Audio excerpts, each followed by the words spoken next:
And what's this with the teeth? And besides, braces loosen the teeth. I go, how do you know that? What are you, a dentist? Believe me, I know. I know people who put braces on their children, and their teeth are loose. They don't have a tooth in their head. I go, wait a second. I put braces on my kids. I know tons of people have braces. Well, I do, too. And enough. Farting. That's it. Farting. Like, I'll even say to my mom, you know, like, well, why not shave down, you know, for Dad? And your father likes it the way it is. Well, how do you know that? Because that's the way we are, and I like him the way he is. Please. And if your father ever went to a strip club, it would be fine with me. You just better not come home. And I'm sure my dad has been to a strip club or something. He's done some dirty stuff. I got a feeling. Yeah, I figure he's got to have snuck off sometime. I know my dad's up to some shenanigans. I know something must be going on with my pop.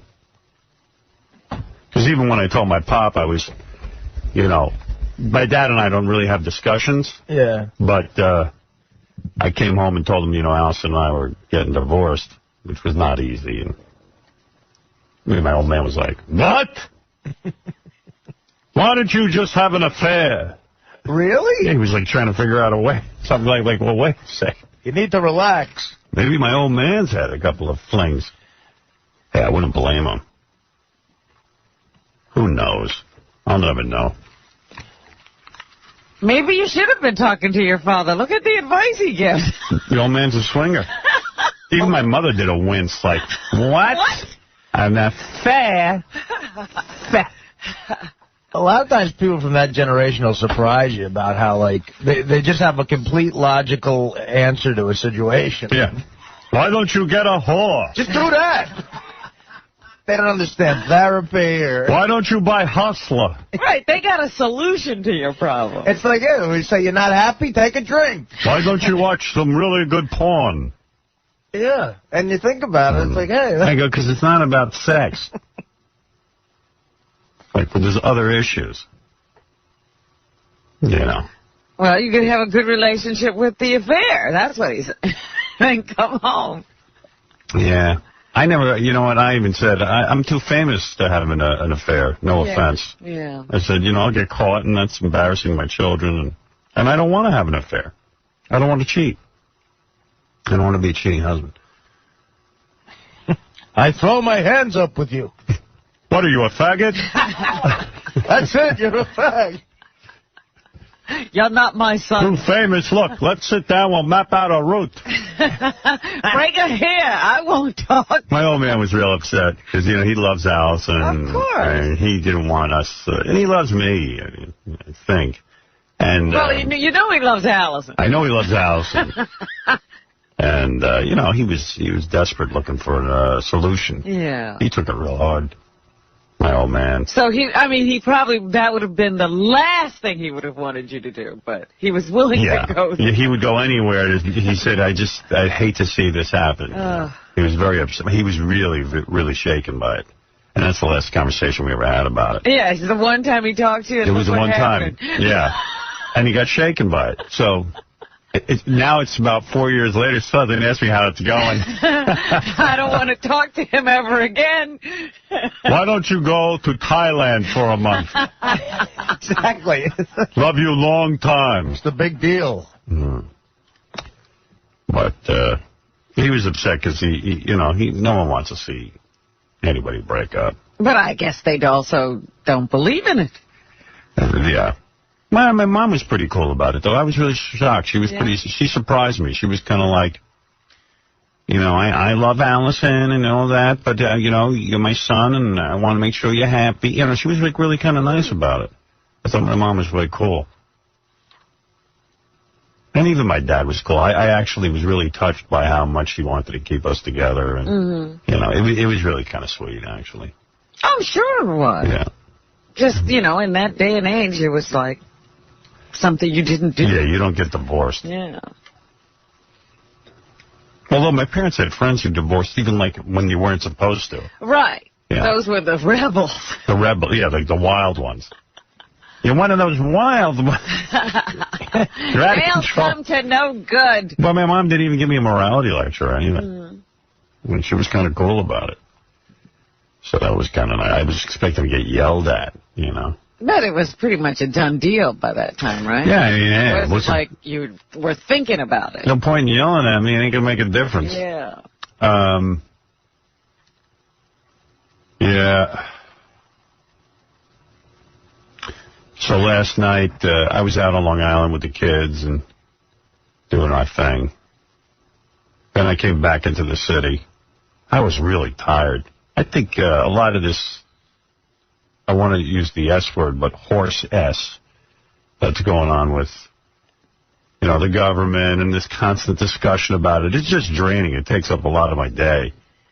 And really, I don't want to talk about it anymore, even like off the air. Like, what's to do? Just tell me when the Senate passes that bill and I'm out of here. That's it. That's my bottom line. So anyway, it came back. We made some phone calls. Well, let me ask you something. How do you get out of here? I ain't showing up. Not if they can find me $500,000 for anything I say. But, I mean, doesn't that put you in breach of your contract? Well, not really, because when I signed that contract, this law wasn't in effect where I could be at personal risk at $500,000. I see. It's a whole new world.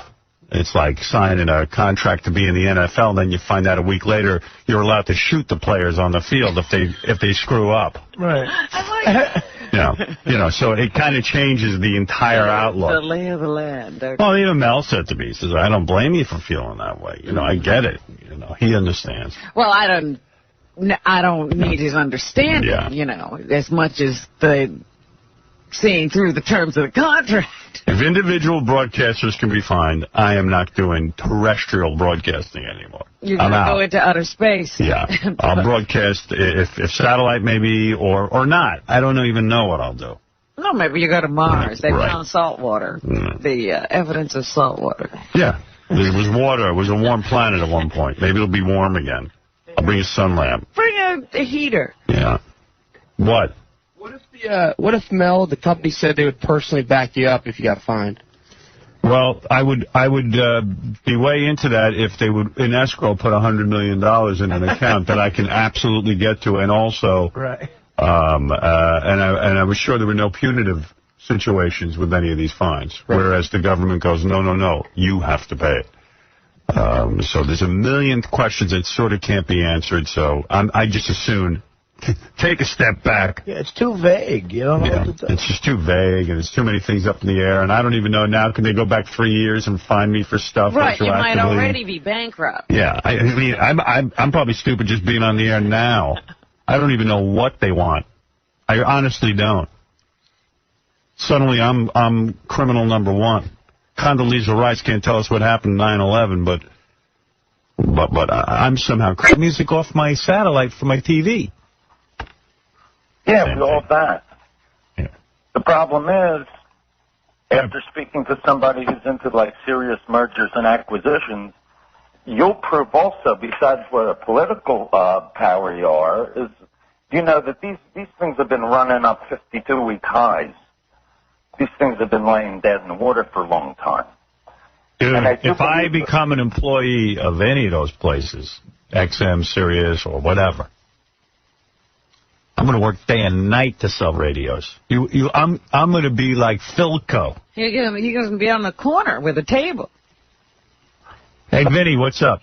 Howard, you should talk to Jeff Schick. I think there's a backdoor way into websites where they don't go into HowardStern.com, but maybe you give out a different, like, address location so that people can get on from behind the firewall. Yeah, I don't know, it's technical stuff. I just talked to Jeff about it. I think there's a way you can do it. Is Jeff still in Paris? What are you laughing at? Why? What do you mean? I'm saying, is he still in Paris? Was he in Paris? I didn't even know. Then why are you laughing? What are you laughing at? He's giddy. I think the idea of Jeff in Paris is very funny. Vinny, I got to go. No, sorry, but there's a backdoor way in. All right, I'll look for a back door. Okay. I'll go looking for that. Come on. Yeah, everybody's going to do that. But this, and look, you just give out a series of numbers and they're in. Look on your looky-loo. What's that, Debbie? That's a backdoor way to the internet. Oh, Debbie, my backdoor way. My Debbie. My backdoor way into the internet is all yours. I love you, Bumpy. My crucial head's going the backdoor way. Where's the one about him scratching his nuts? Oh, Debbie, I found the I'm best. scratching my balls. I caught myself. I won't do it again. I love you. I'll say that for you. This hand. See, now that I'm not biting my nails, I have to find something for my hands to do. And, oh, if you were here, you would benefit from that oh so much. Debbie, I found a back door. And I want you to know that it's yours. My back door. Jeff Schick about the back door. Me, you, and Jeff Schick are going to talk about back doors. The idea of Jeff in Paris makes me laugh. Anthony, what's up? Hey, how are you, Howard? Hey, brother. Hey, Howard, real quick, I saw some clips of you on Access Hollywood last night. Yeah. And what's up with your new hairdo, bro? I mean, you look like Adrian Brody with a perm. Yeah, I don't know what's... You see, here's what's happening, bro. My hairdo, when Tony does it for TV, it looks good. Uh-huh. And then, you see, here's what happened. There was a couple of weekends in the Hamptons that I went out, and they photographed me. And my hair was wet, and I threw a bunch of gel in it, so it looks weird, and there's too much face showing, so it looks real bad. Yeah, but the outfit you had on, too, you had like one of those white beaters on underneath, like a, button down. Yeah, pay no attention to any pictures you see of me on those. I'm telling you, it's just, a lot of things went wrong. Very disappointed with that whole presentation. Yeah. Listen, dude, I'm a dude, right? You're a dude. You know how things go wrong sometimes? Yep, I got you. You know, hey, when I was shooting my movie, my daughter Deborah was having a bat mitzvah. Uh-huh. And remember, that was when my hair was blue and it got all burned out and everything? Yeah. I showed up and I ruined every picture. Like, the family literally would not print any pictures because I ruined every picture. Ralph went out and bought me a suit that looked like a priest's outfit, and I dropped down to about 180 for the movie. All right. And I looked like I stepped out of a concentration camp with blue hair. I mean, it's just odd. I mean, it's the oddest looking thing you ever saw. And I remember, the pictures would not be developed. Everyone just said I ruined the pictures. Wow. Imagine being told by your own family you ruined the pictures. We can't develop any pictures because you were in them. You're so ugly that you ruined the pictures. You just don't even look like you belong in them. Oh, my goodness. What a You look better with long hair, though. I mean, I got to be honest with you. I mean, the short thing, I don't know, man. It's disturbing. No, it's not disturbing. I'm telling you, don't I look, when it's all right, good. Yeah, it looks good. Yeah. It is an evangelical Christian. Wow. Yeah, so how did she get pregnant in the first place if she's such an evangelical Christian? She's never been married to this guy. So anyway, they're in the Supreme Court arguing about under God. Wow. Bobby Brown said the other day that he would never go to jail again, but today he's in jail. What are you doing? Nice. You're not supposed to say anything. Nothing. I'm supposed to talk to you while you're climbing Just keep on talking. the desk? I heard Bobby Brown. Go ahead. I'm listening. Sheesh. You're like Courtney Love now. I'm trying to get some. Climbing on things. Bobby Brown is in jail this morning because he said in court yesterday that he cannot pay the $63,000 in back child support he owes for 2 of his children. Oh. That he had out of wedlock. It's a lot of crap. Now, why doesn't he have $63,000? He's married to Whitney Houston. She has $63,000. You mean she won't give him money to keep him out of jail for his kids? No. Okay. Well, anyway, that's why he's in jail right now. I'm sure he was surprised, and so was the mother when he said he couldn't pay the $63,000 in back child support. Meanwhile, Whitney Houston has left rehab after 5 days. All cured? Put herself into a private home. She's doing her own private rehab. Oh, okay. Let's keep it real because I'm keeping it real. So you know she's going to get better. Sounds like she's dictating the policy of her own rehab. Yes. That usually works. That's a problem. Yeah, baby. Yeah, Todd, you're on the air. Hey, how you doing? All right.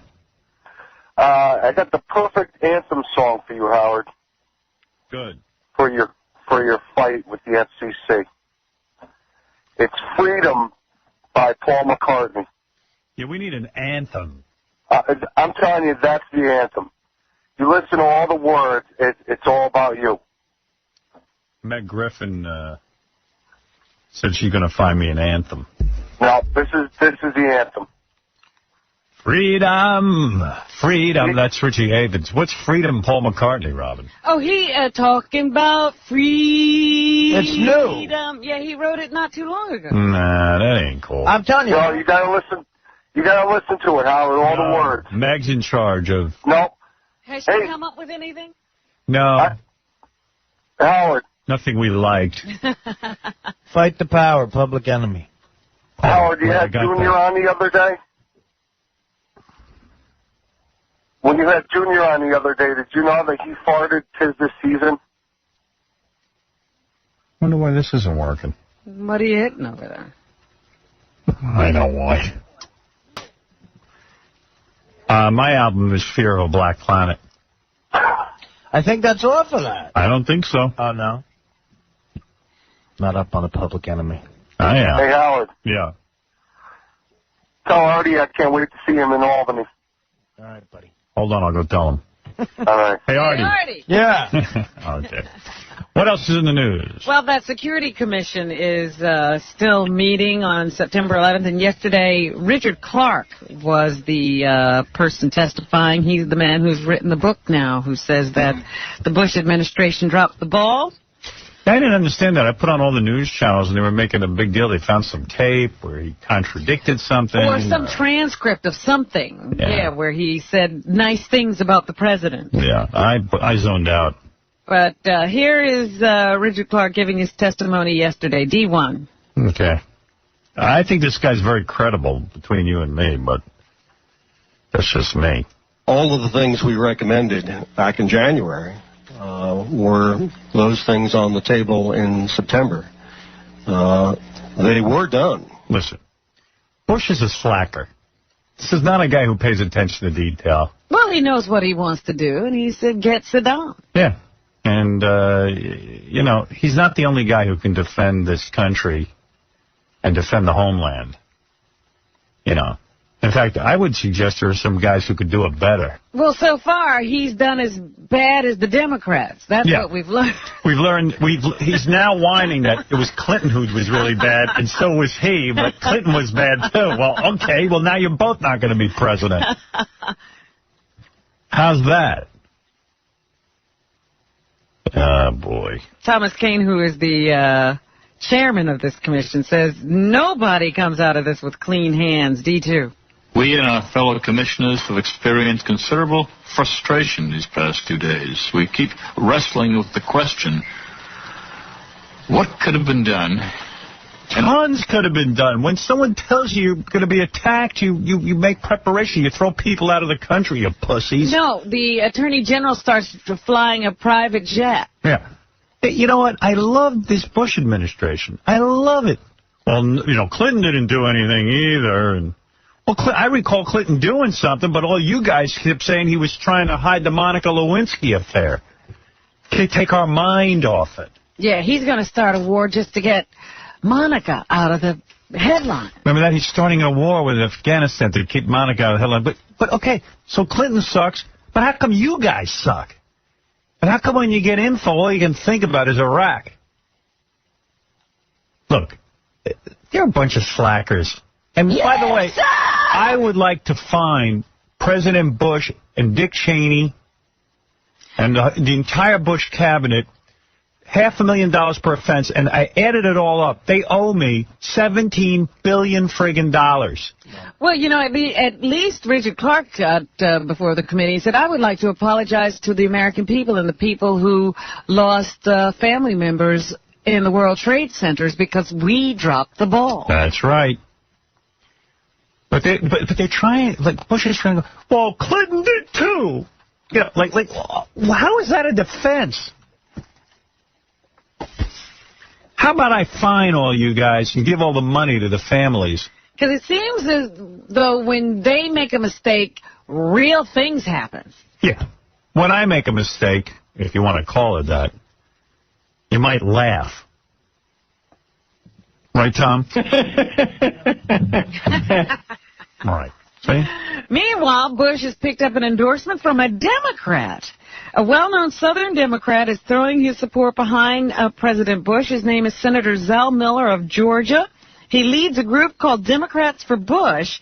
He says that President Bush deserves another 4 years in office. President George W. Bush is the leader America needed to have. Guy's a creep. The last 3 years, and he is the leader America needs to have the next 4 years.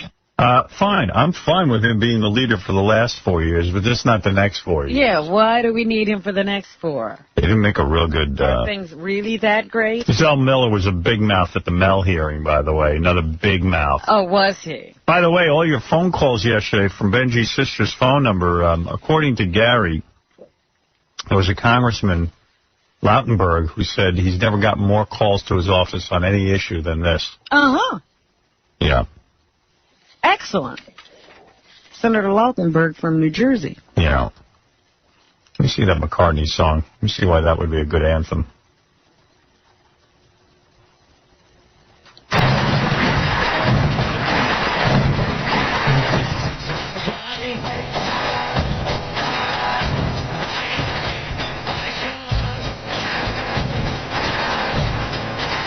No. Well, give it a chance. Get on the chorus. I don't need to. Okay.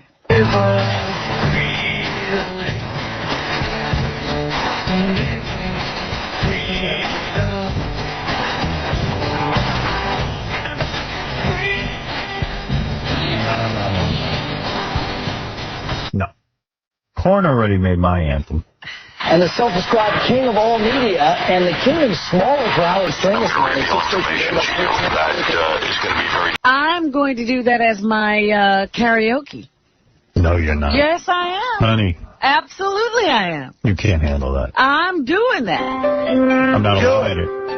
Y'all want to see me say so bad. So bad, so bad. If it makes you happy. Shut up. All right, Robin, what else is in the news? That's my song. You can get the Yanks on Cablevision for their, what is that? That second tier of basic cable? Right. Costs about 99 cents this year. The Cablevision people who are trying to keep the Yankees from being on basic cable, they want it to be a premium channel. Yeah. They lost an arbitration, and so you will be able to get your Yankees on Cablevision this year. Great. Now they got the Yes Network. I can get them. That's right. And you mentioned this earlier today. A young boy was girded up with a backpack full of explosives and sent to a highly populated area in Israel yesterday, but he was disarmed before he could blow himself up. He was told that he could have 72 virgins after he died in paradise if he did this, and they gave him $22. He realized that he'd been duped when the Israelis explained to him he was going to get a 70-year-old virgin in heaven. This is not funny, Howard. Don't make jokes. This boy was going to blow himself up because people told him fairy tales. No, I'm not laughing at that. I'm just laughing at the ridiculous idiots over the Palestinians who sit there and tell their children to go blow themselves up. That's amazing to me. When the children blow themselves up, their latest thing was to say that's Israeli propaganda. We don't blow up children. Of course. It's amazing. We do not blow up children. The Jews did it. Yes. I'm just amazed how angry the Palestinians get when they blow up some old fart who is one of their leaders after they blow up busloads of children. Tons of people, shopping malls, old age homes. Could you really they blow up everybody. Could you really be that shocked that they're going to retaliate? Yes. You Jews are supposed to be pussies. You're supposed to take it. The Jews are just supposed to die. Yeah. You're supposed to die like in Germany, not to fight back. You've gotten very out of line. How come in Germany you didn't fight back? Now you all of a sudden you big shot. We got these newfangled Jews. Yeah, we got Super Jew over here. These Super Jews, they actually blow us up out of the sky. These newfangled Jews shoot rockets at us and blow us out of our wheelchairs. You must not, I wish we were Germans, you wouldn't do nothing. And by the way, why is every cleric over there, every imam, blind, crippled? What's going on? I think it has something to do with the excellent nutritional programs they have set up over there. Maybe that's it. Yeah. To be a cleric, I thought you had to be blind. Santa Fe is considering doggy seatbelt laws. They may require people who have, I guess, a dog in a car to seatbelt the dog in. Well, they're right. And a lot of these cases, you see I'll tell you why. You don't care if the guy with the dog dies. What you care about is you dying. Your guy has a dog in a car, and if it's one of those jumpy dogs, they jump all over the friggin' place. They jump into the lap of the driver, he swerves into traffic and kills you. It's so the dog cannot fall or jump from the truck or be strangled. Yeah, also, Zell Miller wants to outlaw dogs on cell phones. Yeah. When driving. And it would also require that any animal in or out of a vehicle be restrained to keep it from falling out. Right. In or on, I should say, in or on a vehicle. And in Georgia, they're thinking of banning genital piercings for women. Why? Why should they ban that? They're considering outlawing it. Why? Who's it? And there would be, punishments for females who do genital mutilation, is what they're calling it. It would make such mutilations punishable by 20 years in prison. Well, I'll just get a genital clip-on. It makes no exception for people who give consent to have the procedure performed on their daughters out of religious or cultural custom.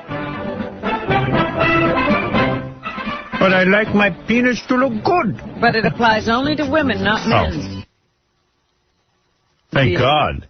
Bill has already been approved by the Georgia Senate, but now must return to the chamber because of the piercing amendment. I'm scheduled to pierce my balls.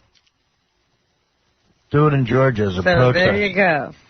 Don't try to get a piercing in Georgia. I don't get that whole genital piercing thing, man, at all, but I don't care. But it's not my business. Right.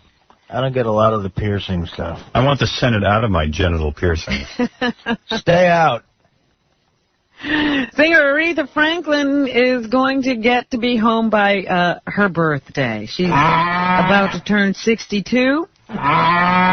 She was released from a Detroit hospital yesterday, a day before her 62nd birthday, so probably it's today.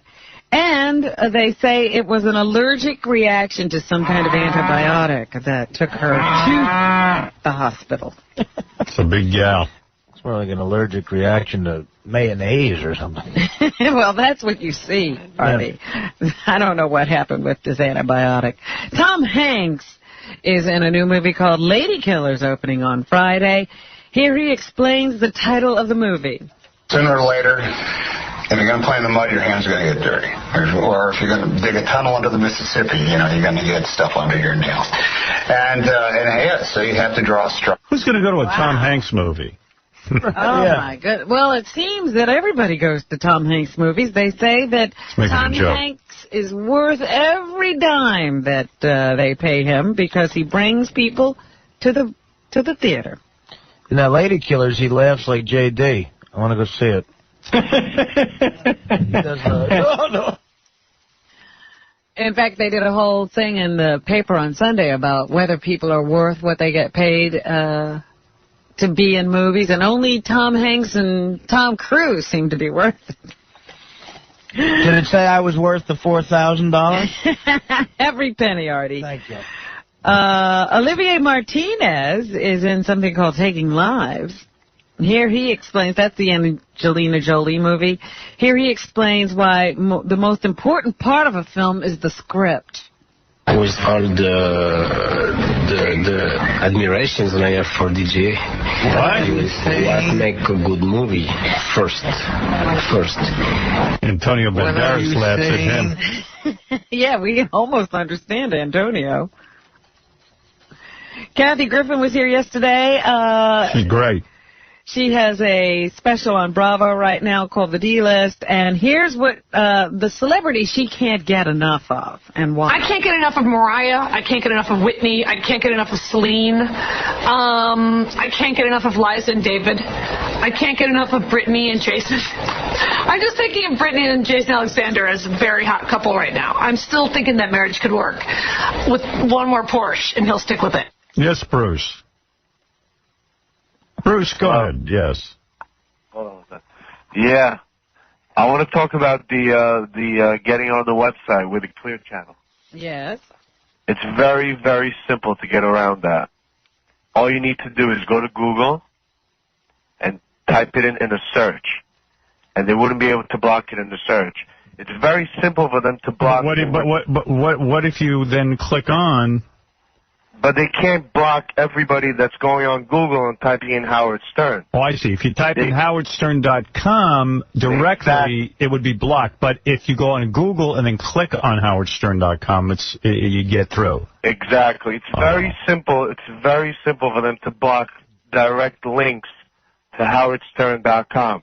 But it's impossible for them to block anybody from going on Google and just going directly, typing in Howard Stern. Okay, got it. Thank you. All right. All right, well, that's simple. You rock, man. I think we can do that. That's a simple tip, my friend. You've won $250 courtesy of the Punisher. Yeah? If you want peace, you must prepare for war, dude.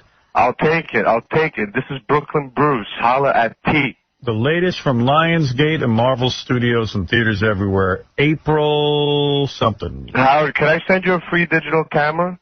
You absolutely can. Yeah? From digitaldeliver.com? You need to do that immediately. Send me free stuff. I'm giving you free stuff. Yeah, for sure. It's a very good relationship we have right now. Right now, you're giving me, I'm giving you. That's what love's all about. It's about give and take. The love you give is equal to the love you take. I love it, my brother. I love you, my brother. All right. See, how nice. Is the love fest over? Hey, can you send me Angelina Jolie? Her lower half will even do. Yeah, I could do that. You don't want all of her? I don't need her to talk. I heard she's fascinating. Yeah, maybe. I don't need to find that out. Wow. Because what if it's not true? Okay, Ron, let's give you a chance. Ron, you're on the air. Howard, how are you doing? How you doing, brother? Good. My son's coming back from Iraq, and he asked what changed in the country, and I said the FCC is against you, and he said, what the hell am I fighting for? Wow. When's he coming back? Next week. Boy, I got to tell you, the New York Times prints these letters from guys in Iraq, and I had it here to read to you, but I don't know. I guess somebody threw them out, but man, it was so moving. These kids, a 21 years old guy writing to his wife and his newborn kid going, what is that noise? Yeah, I know, I got to hang up on him, unfortunately. But he's writing to them saying, I just can't wait to get home. This place is a hellhole. I mean, it's horrible, and I love serving my country, but this is really unbelievable, and I just want to get home, and I want to either become like a cop or a security guy, and I just want to spend every minute with you guys. And then he writes, today was a tough day, and you read it, and then at the end, the Times writes, was blown up by a car bomb. Yeah. Oh, every person in there, all their letters, the families released the letters from these dead guys. And I got news for you, man. It breaks your heart. 21 years old, man. I mean, it just breaks your friggin' heart. And you just hope that Bush knows what he's doing. I just have this sinking feeling that I support the war in Iraq, and I'm all for teaching these guys lessons, but I just really feel like this guy's such a dolt, he doesn't even have an exit plan. And I really now don't even trust his motives. I really kind of do feel like it was all for Dick Cheney and for the first Bush administration and his father. We're going to get him, Dad. You'll see. He'll be vindicated. I really don't even think he thinks anything through. But my definite feeling is the fighting was ended too soon. You're absolutely right. And the fighting in Afghanistan was ended too soon. Well, they're still fighting over there. We don't hear about it because all the news reporters are in Iraq. But people are still dying in Afghanistan, and they've had to have major offensives because the Taliban is regrouping. Yeah, I guess I kind of feel like we should have finished off the Taliban in Afghanistan and then maybe taking a look at some of these other countries. Well, that's what they're saying. There's no two-theater war. You're either doing one or you're doing the other. Yeah. He's got to go, Bush. It's time. He's a creep. He answers to Jesus. A made-up character. He's talking to someone in the White House. His name is Santa Claus. Holy cow, we're in trouble. Vote this guy out.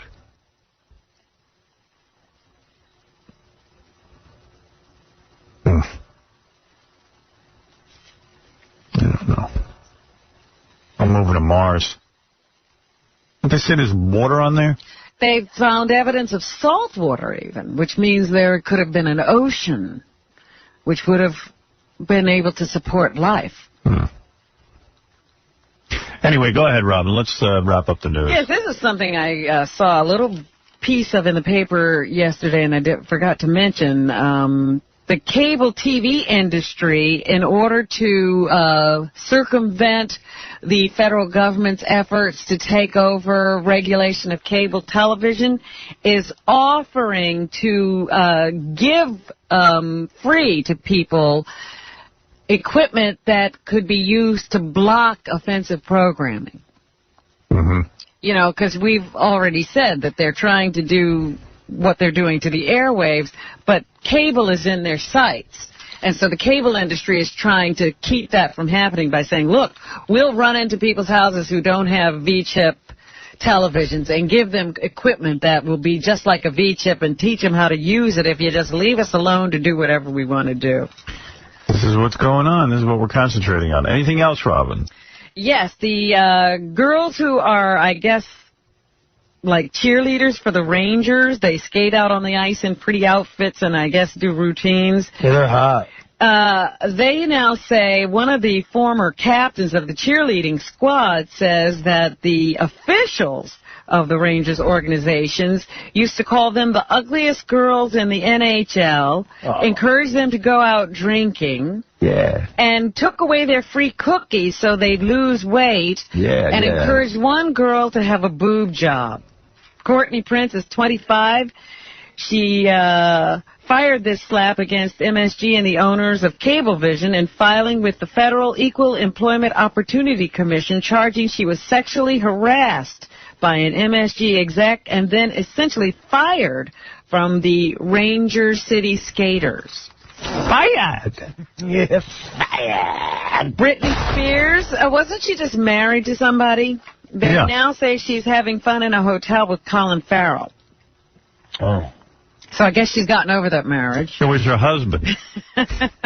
He's back on the farm, that kid. The good-looking pair have reportedly been spending time together in a hotel. Wow. Farrell was spotted with Spears' little sister at the singer's Los Angeles Onyx Hotel tour gig earlier. That little kid? The hell is he was just walking with her. Oh, okay. He was there to see Britney at her concert. And according to American magazine Us Weekly, the couple have renewed their lust for each other.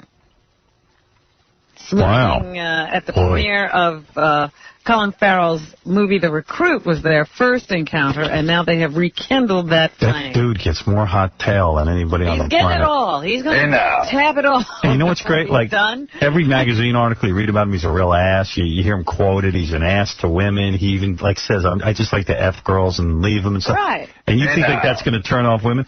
They don't care about personality. They just care about looks. Cause who is this they you're talking about? Every woman that ever rejected me. Yeah. Those they. Okay. Yeah. Sharon Stone and her husband have finalized their divorce. The interesting thing about this is, as their divorce was made official earlier this year, the couple have agreed to mutually waive spousal support. So nobody has to pay anybody anything. Who's that? Sharon Stone and her husband, who was the editor of that San Francisco newspaper. Hey, wait, that good-looking program director's on the phone. Oh, yeah? From Hot 97. Hey, Tracy.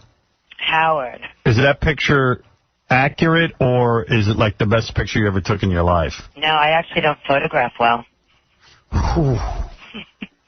And you have met me before. Where'd I meet you? I met you at Clyde's Grammy party a year ago, and I told you I wanted to be your new boss. You should have listened to me then. What are you sucking on? Oh, biscuits. Biscuits? Mm-hmm. It's breakfast for me. You suck on the biscuit? If there's nothing else available. You single? I'm single, but guess what? I only date black men, so you're out of luck. Oh, is that true? Absolutely. Hello there, Tracy.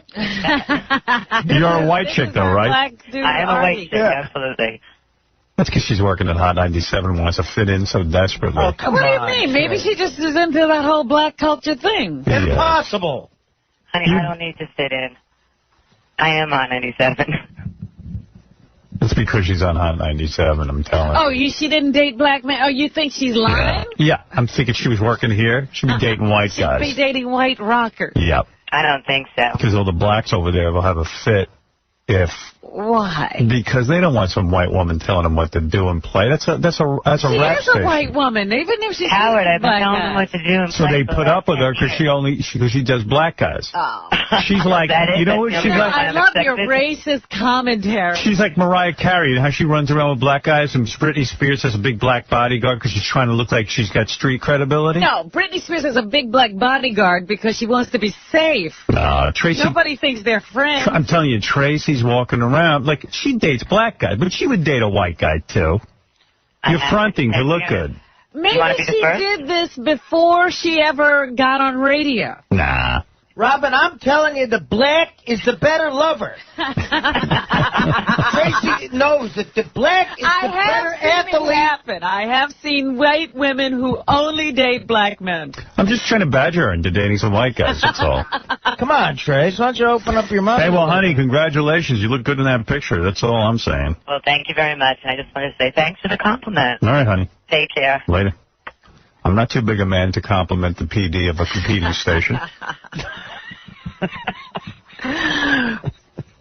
Bruce Willis had to be carried out of a Paris bar. I only date black guys. That's what you say, like... That's like, what? That's like, what do you mean you only date black guys? That's racist. You never heard anybody say, I only date blondes? That's weird to me. Like, why wouldn't you be into everything? Like, whatever comes along. It's a fetish. It's a fetish. Exactly. She has the black fetish. I'm telling you, the blacks. All right, anyway, go ahead, Robin. You only date women. I know. I do have that fetish. Yeah, me too. Call me an ass. Got a chick fetish. Bruce Willis was thrown out of carried out of a Paris bar, if you believe what you're reading. They say he came in with his beautiful girlfriend, was banging on the bar, handing around a hat, and then, just eventually passed out and had to be carried out of this hotel at 3 a.m. by 2 hotel employees, one on each arm. I thought he had taken the cure. He didn't. Whoa! Who knows? What's going on there? Kathy Griffin said his girlfriend's retarded. That's why he's drinking.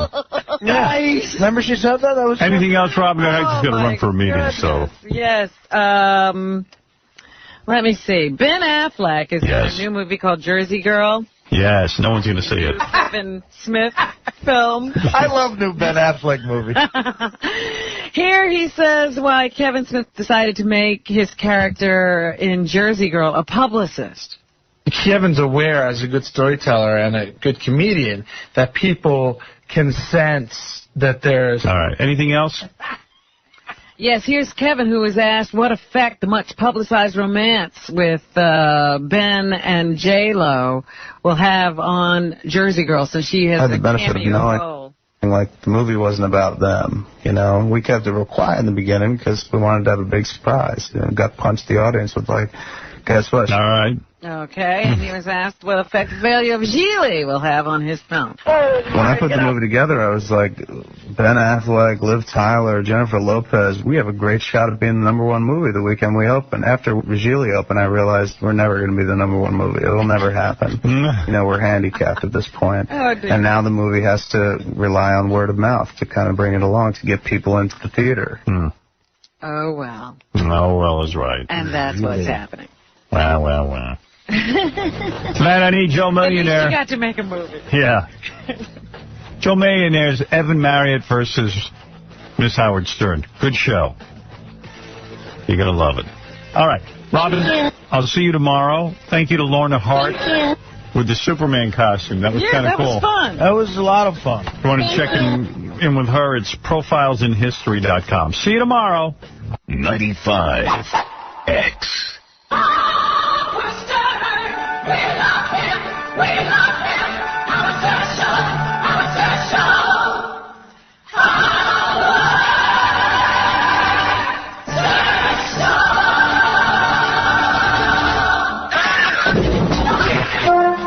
At this time, the Howard Stern Radio Network leaves the airwaves for technical adjustment.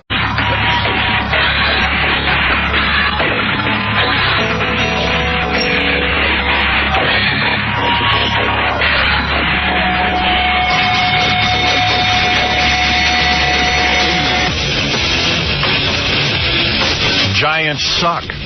Giants suck. I was going to do 20 minutes of Giants suck on the air.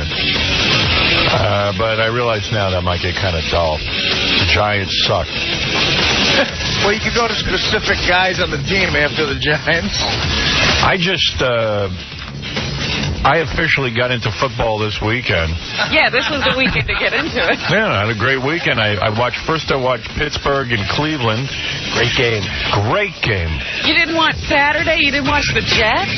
Of course I did. Oh. Of course I did. That's true. I shouldn't forget that huge win of the Jets, and I love that. That was fun to watch, just to see them romp. But your buddies on Pittsburgh?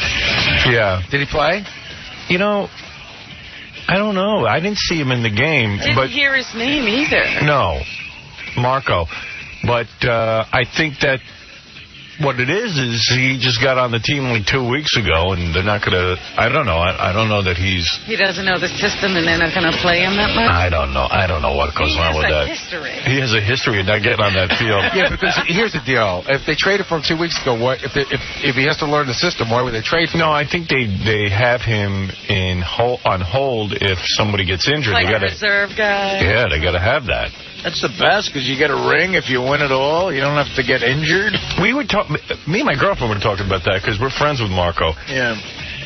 If Marco gets a Super Bowl ring, is it good if you don't get to play? I think it's not. If you haven't contributed even a little bit, I don't know, man. I take it. You know, they interviewed Vinny Testaverde, and he said, I want a ring, and if it means Chad Pennington to get me a ring, then I will take the ring with Chad Pennington being... I heard that, and I don't believe it. No, but here's the difference. Well, Vinny's made him... Vinny has said that, you know, he's trained Chad Pennington, and he's for 2 years been, working with him, and he's made a contribution to the team. He helped the guy be a good quarterback. I mean, but it's still not you on the, marshaling the team down the field and taking the, wearing the ring. What does that mean? Chad Pennington got it.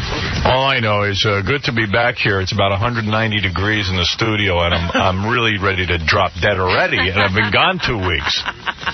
Oy vey, it's My hot in yoo-hoo here. is coagulating. Yeah, I mean, we gotta... Your milk has already turned. Jesus. Either turn off all the lights or something. Oh, my Well, God. you know what the deal is? Scott, the engineer's not here. So nobody knows what. So nobody knows what to do. Nobody knows how to work the heat? He's moving today. Well, can somebody figure out how to work the heat? It can't be that complicated. No one learned our system.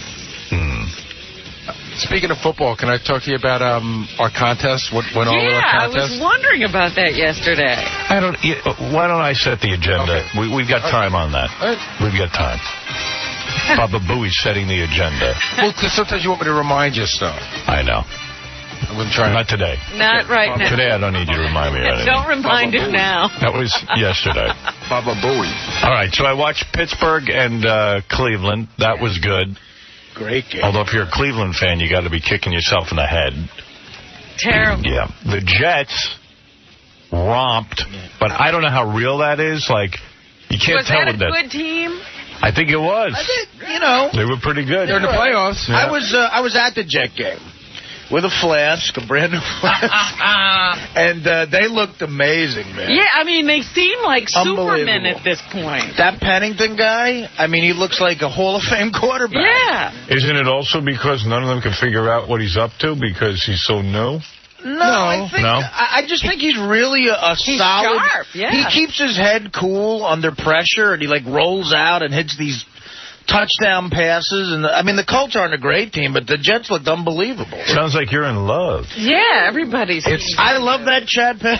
Talk to me about what's in the flask. What'd you have? I had a little Johnny Black. Now, how big is the flask? Because, you know, you're a degenerate, so I like to find out. I was at a Jet game, you know. No, you needed it. It was cold. Yeah, it was freezing. Yeah. And But how big is the flask? I mean, is it like a pint or... no, it's like, you know, little thing. You've seen flasks. And what's the move? Do you keep it in your pocket and like... You know what's funny? Like that's the kind of thing you don't want people... I notice guys with flasks, they don't want people to see them sipping. So You know what's funny? There's a huge line to get in the Jet game, right? It's not for people taking tickets. Since 9/11, of course, every single person has to get frisked. You got to get there early. Everybody. Yeah. And I guess you're not allowed to take a flask in the game, but these guys frisking you, they're just looking for guns. Right. The guy felt my flask, and he feels it, and he goes, yeah, you got a pea coat on. That's warm, isn't it? You got a what? He goes, I had a pea coat on. He goes, that warm. It's warm, isn't it? He slapped my flask. He goes, get in there, have a good time. Your new best friend. Everyone had a flask. He would have been able to do it. So Let me ask you about the flask. Yeah. Where do you get this flask? Like, do you own one? I own a flask. Yeah. And how big is the flask? Like a quart. Yeah, like a quart. Yeah. Oh, a quart? No, it's not a quart. It's like a half pint. Man, like a half a pint. Yeah. And where do you keep it? Like in the coat pocket? I got a big pea coat that I wear. I think if I had a flask, I'd want to pull it out like out of my top pocket. Right, I keep it here. But the move is, if they see you drinking out of a flask, they'll kick you out. So they sell them the big Coors Light beers are plastic. Mm-hmm. You finish a beer real quick, and then in the bathroom you pour all the Johnny Black into the Coors Light. Right. So you drink. It looks like you're drinking a beer, but you're getting over on them because you're drinking Johnny Black. Nice move. Way to go, brother. And then you just drink the same beer for 4 quarters. Don't you, when you go to a game, you just get up and go? You don't think about, putting liquid in your coat? Well, if you got a problem, you do. Now, Artie, are you one of those... I'm just saying, normal people just get up and go somewhere. Yeah. Artie has to do all this planning. Hey, he prepares.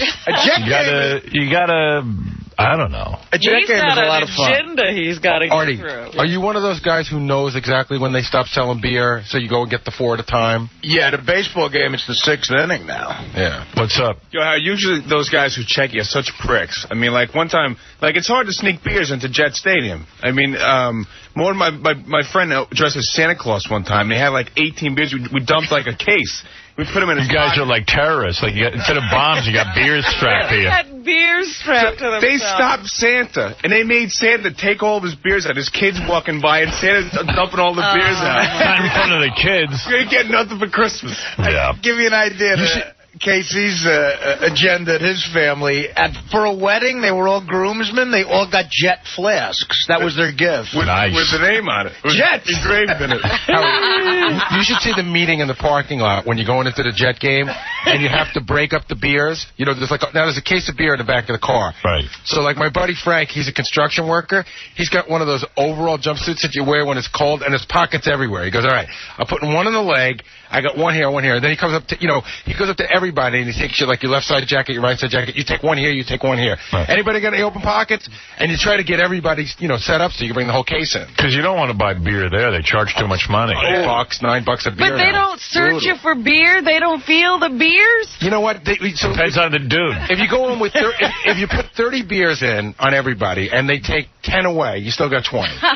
Right. And figure it out. If it's $9 a beer, you're still ahead of the game. We paid a case of Coors Light. We paid, I don't know, $18 for it. Yeah, it should be like those strip clubs where the girls get all naked. You should be allowed to bring your own beer to a game. Bring your own alcohol in coolers. Howard, the biggest degenerates ever go to these games. I mean, I remember one time during halftime, there was one of those pass, punt, and kick things for the kids. Right. There was like 10 or 12-year-olds out there like passing and throwing, see how far they can do it. A kid didn't throw the ball, he didn't throw it very far. The people booed him. 10-year-old. Well, they're drunk. Grow up, kid. Yeah, you know what? Before the games, they started showing those tailgate parties in the parking lot. Right. Yeah. It is so frightening. And I think they should just round all those people up. They don't even have tickets. Right. And it's freezing cold. It's just the hanging. Yeah. Hey, can I just tell you one embarrassing story? I almost, I could have sat on the cold side. I said, there's no way I'm going to a Jets game. And sit on the cold side. How would you sit on the cold side? Well, Beth's two brothers are friends with 𝗦𝗵cie𝘄, the guy on the Colts. He's a linesman. And he had tickets. And I brought him to the Stones concert, so he said, hey, tell Howard he's got a ticket if he wants to come. So I was going to go with them. And then I just said, you know what, man? I'd rather get there with my big screen TV. It's cold. Just chill out in front of the TV set and watch it. And I got news for you. If I had gone, I would have left at halftime anyway because the Jets were going to kick ass. Yeah. Hey, can I just tell you one drinking story that was really embarrassing? My dad and I went to a game. I can't remember, like 85, and I can't remember whether it was the playoffs or not, but it was an important game. It was either the last game of the season. So my dad and I brought a flask, that we shared. Nice. Oh, dear. So nice. Father-son flask. This is great. Isn't that nice? 2 straws. So my dad and I are taking hits out of the flask, and my dad, he got a little, wasted. He got a little wasted, which is funny to see. So there was this couple sitting behind us. They must be like 100-year-old season ticket holders, as a couple, and they're really old. And when there's a big play, you stand up to see what happened. Every time we stood up, they yelled at us, "Sit down, sit down." So my father kept going, be quiet, be quiet. My father kept hitting the flask. Right. Around the fourth quarter, this guy behind us had to be 80 years old. Around the fourth quarter, the guy called my father like an idiot or something like that. My old man turns around and picks him up by both collars, right out of the chair, shaking him. And I'm like, Dad, chill out. He was going to beat the crap out of the old man. Well, yeah, rightly so. Oh, dear. Your dad's the annoying guy who stands up every minute and doesn't care about anybody else. You don't know what it's like to go to a game. Everybody stands up. No, but everybody stands up every minute. Except that old couple. Yeah. Howard, it's safe to say if you have a flask, you have a drinking problem, right? Right. I think so. No, not on a Jet game. Take a flask to the opera. I mean, Take a flask to work with you. You're not going to the opera because you can't take a flask. Well, yes, so. Matt, you're on the air. Hey, Howard. Hey, Robin. How you doing? First of all, the flask is necessary for anything you do. Going to sporting events, weddings. Believe me, dude. Like everywhere I go. I think I drank every night of vacation, and I'm almost up to the flask. Well, you know what? That's why I said now I know what to get you. I'm going to get you a flask. Give me a nice flask. By the way, saving money. Robin, your gift to me, which was a big bottle of champagne. One of your gifts. That went the first night. That was the you got home, pop that up. That was gone. That is the best goddamn champagne. She got me a bottle of Cristal. No, it wasn't Cristal. Yes, it is. What was it? Krug.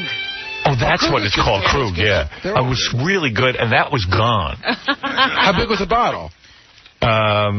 It was like a regular champagne bottle. Regular, for people size, not Artie size. Right. But The flask thing is, there's one problem when you do the flask thing, because I've done it a bunch of times. I did it at the Met game in the World Series. It was like 30 degrees. Yeah. You drink out of the flask, and everything seems like it's fine. Then you walk into warm weather, and you don't know how drunk you are until you get it to a warm place. So you keep drinking it. Matt, go ahead. You're on the air. Yeah, so I saw you Saturday night at 𝗦𝗵ci𝗄𝗿𝗱. Yeah, I was over at 𝗦𝗵ici𝗄𝗿𝗱. Guess who I went to dinner with? I don't know. Yeah, I mean, I saw you with Beth, and first of all, never seen her in person. She's beautiful. And also, you're sitting across from some hot other girl. Hot other girl was Mark Cronin's girlfriend. Wait a minute. Wait a second. You're talking about Mark Cronin, the writer Mark Cronin? Mark Cronin. You want to call him a writer? Go ahead. Well, I You're don't being know what generous. else to call. You're being very nice. I heard something. Who's he dating? He's just dating a nice girl. Oh, okay. And she's beautiful? Yeah, she's very pretty. Very pretty girl. Does she know it's Mark Cronin? She does not. What's Mark Cronin? Mark Cronin, I don't know how far. I don't know how far you go back with with our show, but I used to do a television show on Channel 9 here in New York. That was a great show. And Mark was this guy who was a chemical engineer, went to University of Pennsylvania. You know, he was doing great. All of a sudden, wakes up one morning, decides he wants to be a comedy writer. No one will hire him except me. Right. Somehow you hired him. Yeah, I hired him. Engineer. And he turned out to be pretty good. He was a real good writer and went on after that show to produce 3 shows out in California. He's got a brand new TV show coming on. What did he produce? For the WB, he's got... he filled up a house with, like, has-been celebrities. Oh. And now they're going to all, like, live together. And I go, what do they win money? He goes, no. That's just the point. They don't do anything except live together, and we just keep throwing crap at them to do, and he's going to come in and explain it. But okay. He's got, like, MC Hammer, Emmanuel Lewis, Vince Neil. Vince Neil from Motley Is Crue. that the one that... what's his name? Who always sings those songs? Corey Feldman. Corey Feldman's in that. And this one. Yeah. One of those Playboy chicks. He got a hot Playboy chick. Brandy Roderick. Oh, God. And he goes, it's, I don't know. So anyway, Cronin's... Really pretty, that girl. What? The girl is really pretty. Yeah, very pretty girl. Let me ask you a question about Mark. Before Mark had any success with you or anybody else, he was married to somebody pretty hot, right? Yeah. So and rich, I think. I mean, is he a good-looking guy? No. He's a geek. I'm just checking. No, he really looks like a chemical engineer. Yeah. Yeah. And then I was with Beth's 2 brothers, too. Nice guys. Nice guys. 𝗦𝗵ci𝗄𝗿𝗱. Yeah, that was good stuff there, huh? The best guacamole in the city, I think, so far. Yeah, very good. And so, who picked up the tab? Did Mark? Please. he did go for the wallet, though. He did. He did. He made the move. Yeah, he made the move. Good for you, Mark. Yeah, he did. He made the move, and I just said, no. But here's the deal. I think about this all the time. If I was going out to dinner with you and I was going to pay... Go ahead. I know exactly what you do. Here's what you do, because I've done this a million times. I went out with there's a couple that will never let us pay. I get up to go to the bathroom, have dessert. I find my waitress. I go, here's my credit card. They should never see the bill. Right. That's what you do. But Cronin, of course, didn't do it. He just made the move. Yeah. Like Stuttering John makes the move. He's like, please. Well, how come when he goes to make the move, you don't let him finish the move? Because they know he can't do it. You should let him. Oh, you can't let Stuttering John do it. Oh, come on. You know what? He's got more money than me. You guys don't feel sorry for him. Somehow you always feel... Let Howard pay for me if I went out with you. Exactly. Everyone expects me to pay because they think I've got $20 gazillion. Well, Howard, I have a question. I don't make much money, so... I took, listen to this. We called you, actually, Robin, but you were unavailable. Yeah. We took, it was a bunch of us going out to dinner. I forget what night it was. Must have been Saturday. That was, yeah. We went down to Mercer Kitchen. Me, Artie, Stuttering John and his wife, Ralph. Oh, I know what it was. Ralph says to me, hey, I want to get a bunch of people together for dinner. Oh, this was early in the vacation. Yeah. I want to get a bunch of people together for dinner. I go, great, count me in. I'd love to get together with everyone.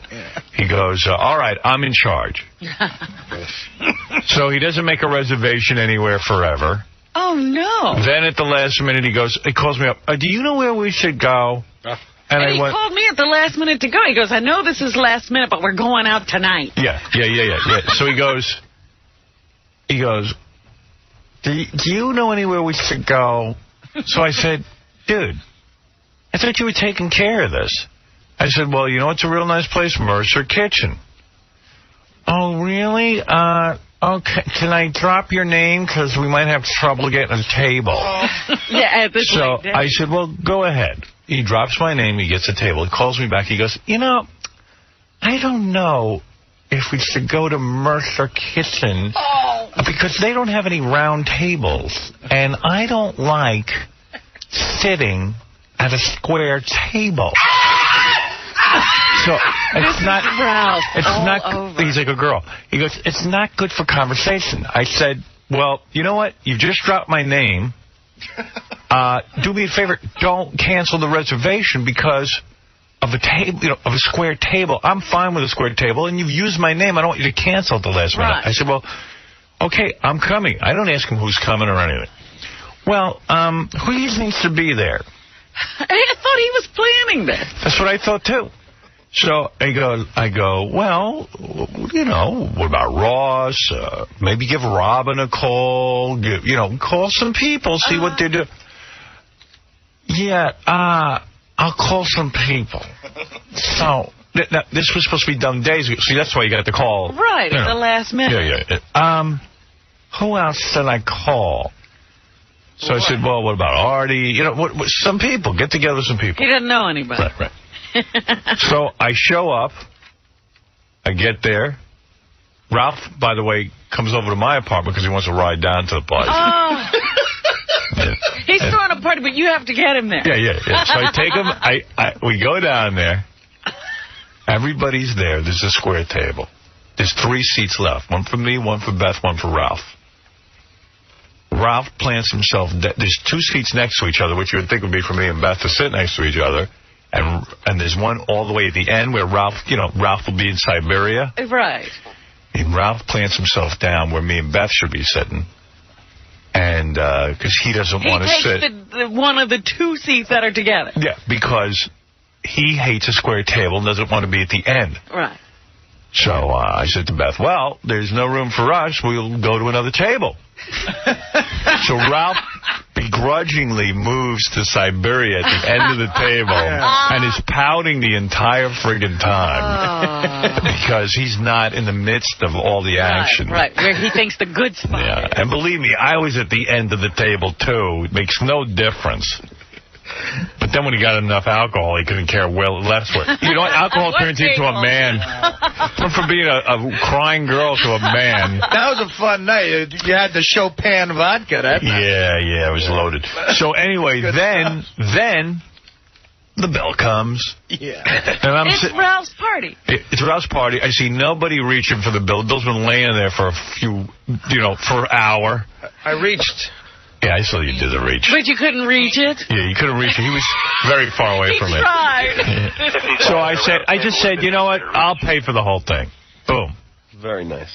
Thank you. He thanks you belatedly. Yeah. Very nice. So I paid for the thing. I love all these people who are so willing to accept invitations and never pay. I was a guest, and all I know is invited you. I paid for the whole thing. And to me, if someone really wants to pay, they go up to the waiter, as Gary was saying. Right. You go up and you talk to the person during it. Especially if you've arranged a party. Right. You go in and you say, make sure I get the bill. Yeah. Well, yeah, he should. Well, I mean, I couldn't pay for the whole 12 people, though. Yeah, you want to be sitting there splitting everything I would have paid for me and he would have been like, I had the lobster salad. Right. Oh, I hate that. And then I have horrible fits that they've made the reservation in my name, and then no one will leave a good tip if we all split it up. Right, because then there's cheaping out on the tip, too. When they don't include the tax when they're splitting things up. They do a horrible thing. Yeah. Ralph billed it to me as him and Booker were having a Christmas party. Yeah, well, that Howard will pay for. Yeah. I said, all right, where is it? Great. Him and Booker were having a Christmas party. That's what he said. Boy, I didn't even see Booker make the move with the credit card. Well, yeah, when Ralph left the message on my machine, he said, I'm thinking of getting people together. Well, he gets them together and I pay. I love that. And he's the hero. Oh, boy. He's invited you. It's Ralph. I'm trying to figure out a place where Howard could buy us dinner. Do you have? Howard, where do you want to buy dinner? Howard's buying dinner tonight. Who wants to go? Have any suggestions? You know, since Howard's paying, he should pick the restaurant. That's why I called. Has he ever paid at any of the times you ever? One time he paid and his credit card bounced. That was the best. That was the best. That was the best. I finally broke down and said, okay, I'll let him pay. Let's see what happens. They come back to the table. I'm sorry, Mr. Sorella. Your card is expired or denied or something. He goes, yes, and so he didn't have any cash. I just said, give me the bill. So he's never paid. No. I think one time maybe. I don't know. He's never pulled out a credit card again since that day. Hey, wait, I know there were a ton of people on the phones, and we got tons of stuff to talk about because we haven't been with you for 2 weeks, but I got to play you something right now as we go into commercial. And this is going to get you charged up for today's show because this is something we've been waiting for a long time. Here you go. Just listen to this. Today, on a very special Howard Stern show, a mother and son reunite after more than 30 years. Dude, my life has never gone this well. I'm in love. I'm going to actually have probably the best Christmas I ever had. You guys have given me the coolest Christmas present I've ever got. That's today, on a very special Howard Stern show. Big reunion show. We wanted to do a reunion show ever since Oprah first came on the air. Right. We never managed to do it, but today. Found Cabby's mom. Took me 3 friggin' years to locate her. She's here. She's in the building, and Cabby's in the building right now. And they're not in the same room. They're not in the same room. They're going to be meeting here later in the program. Wow. And a very special. They're both already here. They're both here. Very special Howard Stern show. Oh, how are we going to do this? Yeah. And on tomorrow's show, Cabby's mom will box Stuttering John's mom.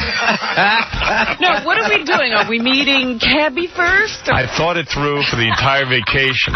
We're going to meet Cabby first. Oh, God. Because really, we should leave the surprise. It's Cabby's moment. Right. And then his mother will walk in. And after all these years of searching, Cabby. She wasn't looking for him, though. No. Not till we found her. No. She was fine. She was fine. She was doing great. But no, she'd always been curious about, and I talked to Cabby over vacation, and I said, there's nothing up my sleeve. All I want to do is do a reunion show. Serious reunion show. Yes. And he was willing to wait because this has been a long time for him. Yeah, he's nervous as hell. I mean, you can imagine. Really? Yeah. Well, I would be too. Look at what he's done to himself. No, he really is. I mean, this is like the biggest moment in his life. He's like, oh my God, this is like earth-shattering. Hey, Howard. Is he with? We're having somebody here to assist him. No, Cabby doesn't want any assistance. He's going to have I think his girlfriend's going to be here. Okay. Somebody. Yeah, someone will be here to carry him out. Yeah. Can we talk about how Cabby called us over the vacation and Yeah, let's do that when we get back. All right. Because I really do want to. We have been rambling. I just want to thank you, Howard. 2 months ago, I won a big screen TV from the show, and it's awesome. Oh, good. Thank you for you mean you actually got it? Yeah, Tom Giamonto, I worked with him. I worked with Tom Giamonto. He really hooked me up really nice. You didn't have to call 7 on your side? It's funny because I won it in end of August, September, and I probably didn't get it until about a month ago. So. Wow. It's great. On this station, a lot of times our listeners have to almost sue the radio station to get their prizes. Well, look at how long I had to call every week. I'm like, what's going on? We're working on it. We'll get it to you soon. I didn't want to be like a pain in the butt because, I did win this awesome prize. And You think we work for a small company? Like, I worked for a small radio station, my first job. Yeah. And we all used to race to the bank because if you got there last, sometimes your check wouldn't clear. Absolutely. I remember those days. I mean, that's almost like our prize closet. Yeah. All right, listen, I got to take a break. We got a huge show for you today, including the mother and child reunion, for crying out loud. Also, we've got the results of our football pool, $25,000 football pool. Yeah, I'd like to know who won. And there's just so much stuff to talk about. But first, these words. Hello? Hello? Yes. This is Tuba in Jersey. Tuba. Could you tell me if Pepe is a pepperoni? Pepperoni? Yeah. Yes, Pepe. Pepperoni. N-I. There's a man by that name, Pepperoni? Yes. You want to talk to a man by the name of Pepperoni? See, yes. Pepe. Isn't his voice? What's his name? P-E-P. Pepe. Pepperoni. Pepperoni. Pepperoni here. Pepperoni. Nobody by that name. It's not here? No. Okay, thank you. WNBE, Honeyaway Falls, Rochester, 95.1.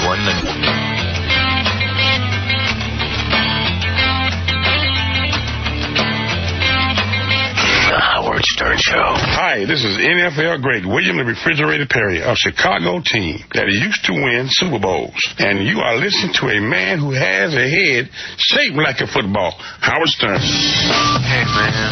What? Hey, man. Hey, man. Hey, dude.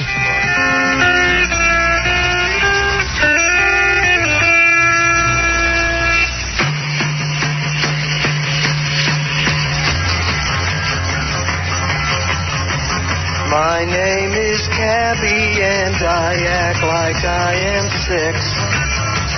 All I can think about is getting my next fix. It's the big show today, Cabby Reunion. Up next, on a very special Howard Stern Show, a mother and son reunite after more than 30 years. You know, when I was like about 6 years old and I was adopted, and I didn't really know at that time what it meant to be adopted, but I'm going to have a family, hopefully. So this is very big. And your dreams are going to come true, Cabby. It's crazy. This close. It's this close. Please hold on. It's coming up next on a very special Howard Stern Show.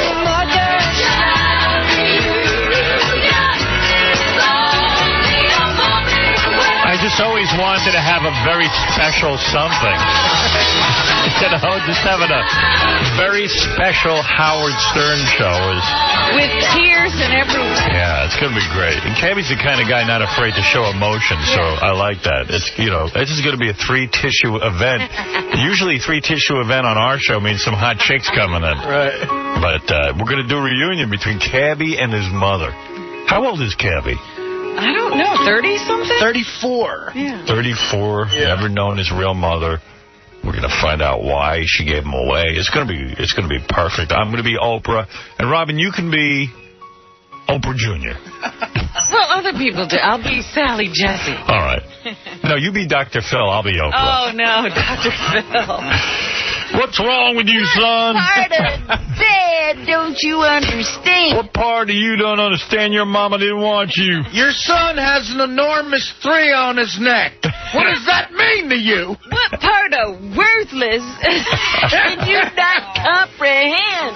Well, anyway, I'm excited for Cabby. I really am. I truly, truly am excited for him. And I've been talking to him over the vacation, and, you know, he's just beside himself. Chris, you're on the air. Hey, Howard, how you doing? Good. Good. I just want to commend you. I think this is a great thing, what you're doing. And I like this. This is a good side of you. Yeah, I'm really excited for Cabby. You know, and actually, we've kind of communicated with Cabby's mom, and she's real excited. At first, she was like, oh, gee, the Howard Stern Show, they're setting me up for disaster, blah, blah, blah, blah, blah. Not only that, I mean, this was out of the blue. She didn't know that her son was looking for her. No, she didn't. And so then, you know, she was thinking about it, and then she decided to do it, and then she did some research of her own, and she's aware of who her son is. She researched him. Yeah, a little bit. And, you know, she's like, oh, you know, he's cute. Oh, right? She looked at him? Yeah, she saw him somewhere, but we're not sure if she saw Kane. Yeah, she probably thinks it's Kane. Oh, because she goes, you know what? My son is so cute. She goes, he looks a lot like me, but much cuter. Right. Oh, my goodness. It is Kane. And I'm thinking... She might think it's Kane that's Cabby. I don't know. But anyway, it's going to in the course of my history over 20 years. And how come nobody's built you a complex and given you a golf cart? No, they built me this studio, which doesn't have heat. And no way to get to it. Yeah. We have to crawl into the building in the morning. Yeah. I'm Oprah in reverse. I just got a whole big thing here from my program director. This is kind of nice. It's sweet in a way, but it's funny.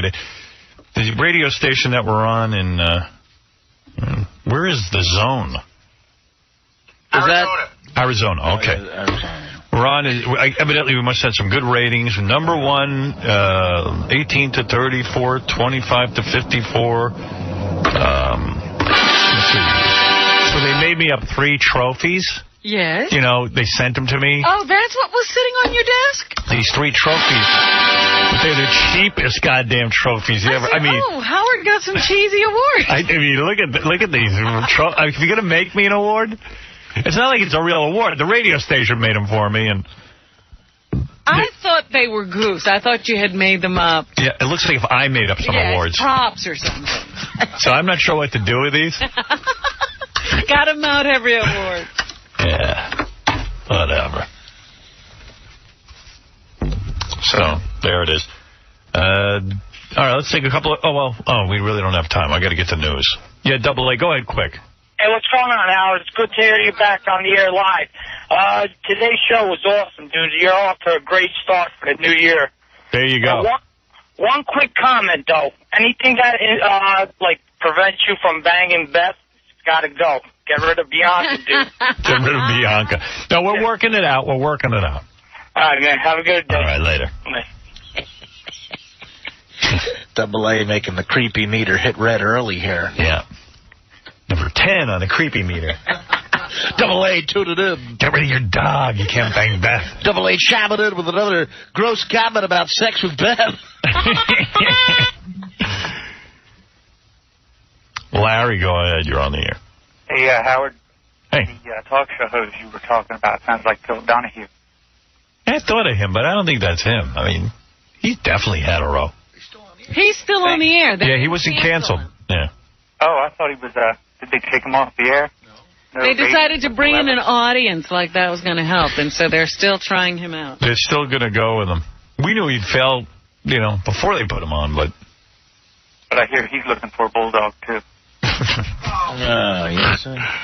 See, got to ruin my fun. You got to go there. Yeah. All right, so it's not Phil Donahue. Who's been canceled? Anybody got a name of a canceled male talk show host? Charles Grodin? Whoa, there you go. Nah, he wasn't recently canceled. No. You ever have sex with your producer? Larry, you're on. Hey, Howard, how you doing? Hi, Robin and Artie. I think I know who it is. Who? Martin Short. See, Martin Short always seems swishy to me. But he's hetero. You know how I figured it out? He's way hetero. The other day I had a tape. I put it in there, and it was your radio show when you were talking about Martin Short imitating these people on his show. When I listened to you today, this thing came up. I figured it had to be him. I don't think it's him, because I know guys who know him. He's real hetero. Oh. Howie Mandel had a canceled Howie Mandel. That'd be good if it was him. Oh, that would be funny. All right, Howard. Hey, Howard. Take care. Yeah. We did some research, and we came up with the name of a show that was canceled, but nobody recognizes the guy's name. What's his name? Rob Nelson? Rob the comedian? No. It's a different guy. No, it's another guy. Yeah, he had a talk show that was recently canceled. I don't know the guy. There's probably a lot of guys who I talk. You know what? It's probably an obscure guy. Right. It could even be a local guy. I got to guess, because I've heard rumors about this guy, but I have no proof at all that he might be gay. Well, what is the name? Charles Perez. Who's that? But that's years ago. He was canceled. But you said maybe they just say... I mean, why don't you guess Buffalo Bob Smith? All right. You're going to go back that far. Well, I have no proof that he's gay. Okay. I mean, that's not recent. And I'm sure Charles Perez is thrilled that you would... You didn't even mention his name. You go, hey, I just think he's gay, but I have no proof. And I said I have no proof of it. Things about this guy. Let's just name people and call them gay. I said I have no proof at all. I always thought Martin Short was gay until I read he had a wife and kids and stuff, because he seems like the biggest homo. You know, he's always like, oh, hello. Ooh, ooh. You know, I mean, it's like, what kind of man talks like that? He's very masculine, Martin. How about George Bush is gay? Johnny Carson. Somebody, give me some good names. Yeah, with Freddie the Cordova, that would be fun. No. But I can't... Freddie the Cordova. I'd pay for a film of that. Johnny getting it on. I'd love to see Johnny have gay sex. I'd love if it was Johnny and The Rock.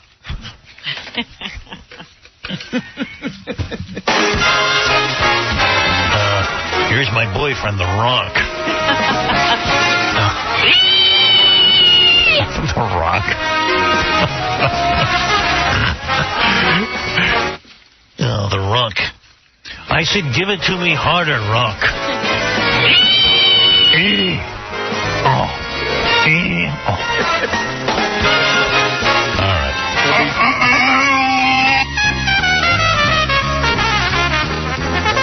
Use your foot. I just saw a creepiest videotape that Joey Boots sent in. Porn. Did you see it? No, I was out of the room. Oh, my God. We had it up on all the screens. I thought maybe you spied it. This porn, this dude, he's using his foot on this girl. The whole foot. And nothing but the foot. Wait a minute. You want to see it? The whole foot? Yeah. But not even in a real bad place he's using it. Oh. Not even in a normal place. Using it in a bad place. And it's possible to do that? It doesn't look like trick photography. I don't know. I don't think in porn they're using much trick photography. Yeah, they don't have special effects. They're going to roll it for you. I got to hear your... I want to see your reaction What to this. is this? Can you guys play it or no? Oh, here we go. Watch this. Oh, my God. Where they put... Oh, no. Wait. Oh, my goodness. Wait. Watch this. He's up to his ankle. You never had that? Looks like he fell into... Oh, the name of the tape is Priest Gone Wild. Oh, my goodness. Looks like a bear trap. Is that real? Yeah, well, it looks it, doesn't it? And she's showing you which place it is. Oh, yes, very clear about it. Doesn't want you to have No doubt. any doubt. Yeah, that's wild, huh? Yeah. Oh, that hurts. See, that would turn you on in any way? Never. Well, if you got hot enough, I mean. No. Now you always say if you get hot enough. No, I'm not going to be around when that goes down. You don't want athletes' hemorrhoids. No way. Goodness. Wow, huh? What people won't think of. Yeah, there's no end to humiliating women. Just amazing. Because it's so wrong with the foot. Come on, baby. You're gonna. And you know what? I know they pay those girls in porn tons of money for stuff like that. Yeah, she looks very well paid. She's a millionaire from that. See, Gwyneth Paltrow doesn't deserve money. That girl deserves money. What's in the news, Robin? Well, of course.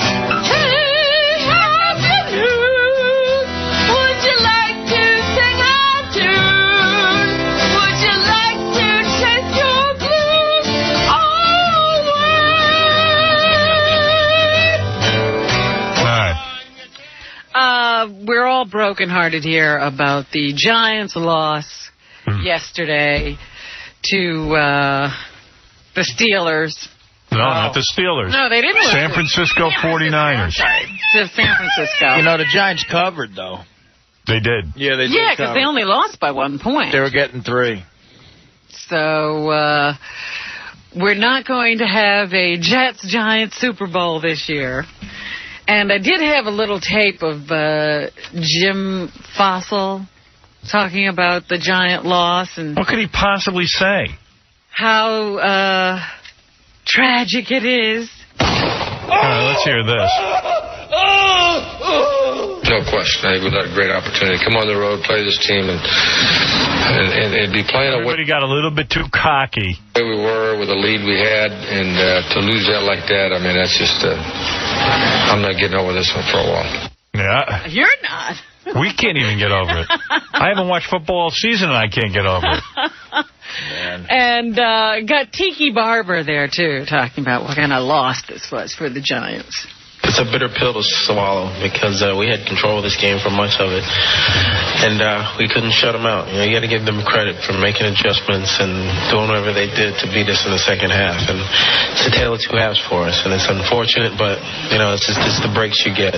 They got to get rid of that guy who holds the. Oh yeah, he won't be back. Holds the football for who takes the snap. The snap guy, the snap guy. He's a veteran who's gone anyway. What's the name of the dude though who didn't spike the ball to stop the clock? And his name is Matt Allen, but I don't think he could have done that legally. You know There's what? some question about that because he. Why not? They're saying today that would have been intentional grounding or something. And in that format where they're set up for a field goal in that formation, I don't think you can do it. You can only do it if you take a snap. I think it's like our contest. They make up the rules as they go along. I couldn't believe there were rules when they started saying, he should have done this. Who would even the rules? Yeah, who would even imagine a rule for that? The game yesterday, Chris Collinsworth, one of the commentators, made a big deal about that and made the guy look like an idiot. Now today they're saying, there's a question as to whether he could have done it. I thought the guy, 19-year veteran, doesn't know to throw the ball down. No, the 19-year veteran was the guy who snapped. Is he out of football now? Yeah, he's out. Come on. Yeah, that was really a bad 2 in a row too. But they're also saying that that whole ineligible receiver thing, they should have known better than to be wherever they were at that point in the game. Well, I mean, at that point they're desperate. All hell broke loose. Yeah, I don't know. Everybody ran. I was so happy. Pass interference, beautiful. They stopped the clock. One more play. Boom. No. Ineligible receiver. But what was all the fighting that went on, too? What was going on there? Nobody even talked about it after the game, but they were literally punching each other. That lost the game for the Giants, because if they had that 15 That's right. If they had that 15 yards, it would have been an easy field goal. They would have screwed up. Yeah, easy field goal, you say? They would have screwed up that snap. Actually, that's true. Yeah, it's a difference. But they had 2 opportunities to get that 15-yard penalty, and they kept fighting back. Robin, a game of missed opportunities is best put. So anyway, we still have the Jets to watch in the offseason. They look good. Who are they playing next week? The Oakland. Raiders, Oakland Raiders. They're a good team. Who beat them last year. Well, here's the point, though. This new quarterback is something else. Unbelievable. And the Jets are red hot. Yeah. Red hot. What's wrong with that coach on the Pittsburgh Steelers? What's his problem? Bill Cowher. Yeah, God, he looks like every angry coach. He looks like my high school football coach that worked at, that hated me because I was a hippie. Right, and would look down on you. He looks just like an angry son of a bitch. I would not want to associate with that guy. He's a mean guy. He's one of those guys who grabs the players by their face masks, even if they're 100 pounds heavier than him. And I was rooting for Pittsburgh because Marco's there, even though I don't see him playing. But he's a friend. But a Cleveland fan's got to be heartbroken. And Pittsburgh just stole that game at the end. Yeah, I couldn't believe. Devastating. It was 2 of the greatest games in playoff history. Hey, you know what? Bottom line, the Giants game was one of the most exciting games I've ever seen. It was, but the ending just ruined it. Terrible ending. Yeah, would have been a storybook ending. But I'll tell you what. I loved watching that game. In fact, I was going to turn it off after halftime and just said, you know what? Why am I wasting my day? The Giants are going to win. You thought the Giants were going to in a cakewalk, right? But then I said, well, it's the Giants. They'll screw this up. And I was right. In fact, one of the commentators said, this is going to be a game of the fourth quarter. No, yeah. What a genius. I couldn't believe it when it happened. I got to take a break. One other thing. Did you watch the Atlanta Falcons? No. That quarterback is incredible. Michael Vick. Wouldn't all these guys have to be incredible to be in the NFL? No, but this guy, they say they're going to have to change defenses because of the way this guy plays. Nobody knows how to handle him or what to do with him. Yeah. And Green Bay has never lost a game on their home turf in the playoffs, and they just blew them away. Yeah. Howard, the guy, you've never seen a quarterback run as fast as this guy can and throw as good as he can, that you can't sack him. White guy, black guy? Black guy. Oh. Yeah, but I mean, if you asked, Jimmy the Greek, commentator said, if you asked about the fastest guy in football, it's that quarterback. Yeah, because quarterbacks are black. The black is the superior athlete. His black parents were bred for him to be the fastest quarterback. Right, think about it. For their farming, you took the biggest black. Big black buck. His father was a big black buck. Let me ask you they took a big black gal. Light-skinned or dark-skinned? Dark-skinned. Okay. I don't even know the guy. Get out of here. Of course. Neither here nor there. The guy has a combination of speed and accuracy. Extra bone in his foot. The whole deal. He's got an extra bone in his ankle. It says it right here in the paper. It's not fair. And he's amazing to watch. You've got to see him. Really? He's the most exciting quarterback around. Do you agree, Artie? Great to watch. And he's a lefty, too, which is weird. So, hey, Howard. And he is strong. People were grabbing him, but he just breaks away. It's like Superman. He's not black. He's super nigger. Oh, come on. No, you were talking about Snoop Dogg's movie. I'm glad you said that, Robin. Yeah, you're the only one who can get away with that. He's not watered down with any white jeans. Not at all. Not ruined. Nope. How do you know? They could be in there hiding. Please. Is he as black as Wesley Snipes? Yes. All right. Yeah. Well, there you go. Like Wesley Snipes. In fact, their face masks have that black bar. You can't see the black bar. Yeah. He's just very dark. I was walking my dog the other day, and this guy walks up to me. He goes, hey, you got a great dog there. And he looks and goes, hey, it's Howard, my nigga. Was he white guy or black guy? White guy. Really? I said, dude, you better keep quiet. This is New York City. I ain't nobody's nigga. Move along, sir. All right. So anyway, let's pay. Yeah, you know what? He might be super black. Let's see him get a cab in New York City, okay? Hey, can I already tell you his story from the Jet game real quick? I just think this is so funny. I got to take a break, though. All right, but check out the Atlanta Falcons. Yeah. Is it a real long story? It's not that long. Go ahead, real quick. I was in the parking lot getting out of the game, which takes hours because of the traffic. So we're stopped there, and this black guy comes up, and he's selling Jet shirts. And they're cotton Jet shirts. He's got like 20 of them. He goes, yo, man, $15 each, $15. So these two white guys come up to him, and they go, NFL security, sir, you can't sell shirts with the NFL logo on it. And they take him away, and they take all his shirts. 5 minutes goes by. On the other side of my car, it's the two white guys trying to sell me the shirt. Oh, no. Get a break. They need super black. They took the guy's shirts and said, yeah, sorry, NFL security. They were real official sound, and they walk him away and they go, dude, man, you want a Jet shirt? Are you kidding me? Hey, $5 discount. Yeah. All right, we got to take a break. We'll be back right after these words. And now, a musical genius at work.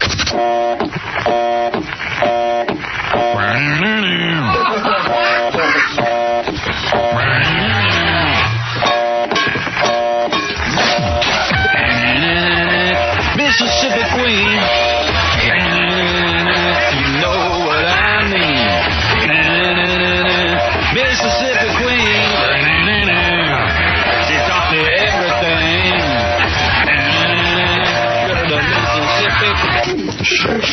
Ladies and gentlemen, Maestro Howard Stern. WNDE, Honeyaway Falls, Rochester. Now back to the Howard Stern Show on 95.1 The Nerve.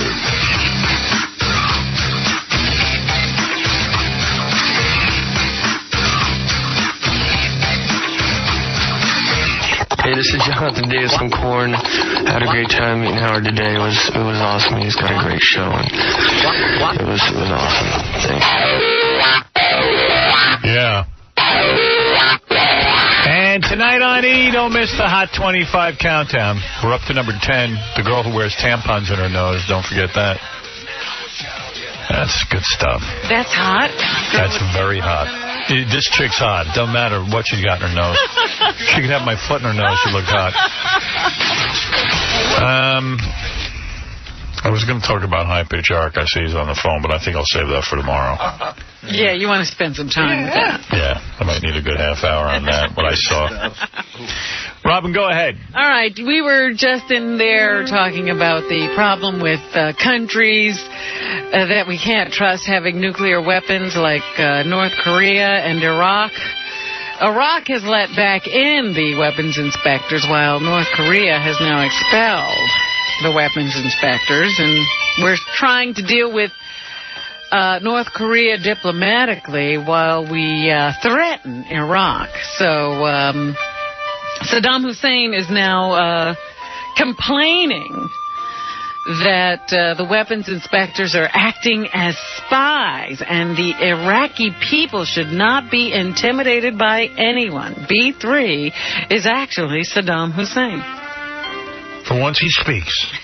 If anyone attempts I don't understand him. to intimidate you, the people of Iraq, repel him and tell him that he is a small midget. Wow. Wow. So there, you're a small midget. You know what?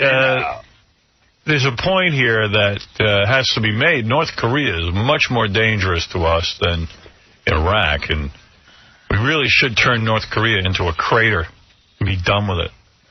Well, I just read a quote from some military dude who said that we can't fight both of these countries at once. See, I look at Iraq as like the old woman on Survivor. She's someone you deal with at the end. Leave her around until the end. Yeah, she's no threat, really. It's, North Korea is a much bigger threat. Everyone knows what North Korea is up to. What they want to do is extract money from us and aid.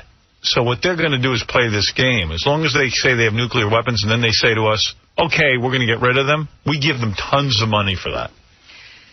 They've done it to us before.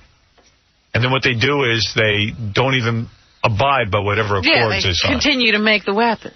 Yeah, they're creepy, the North Koreans.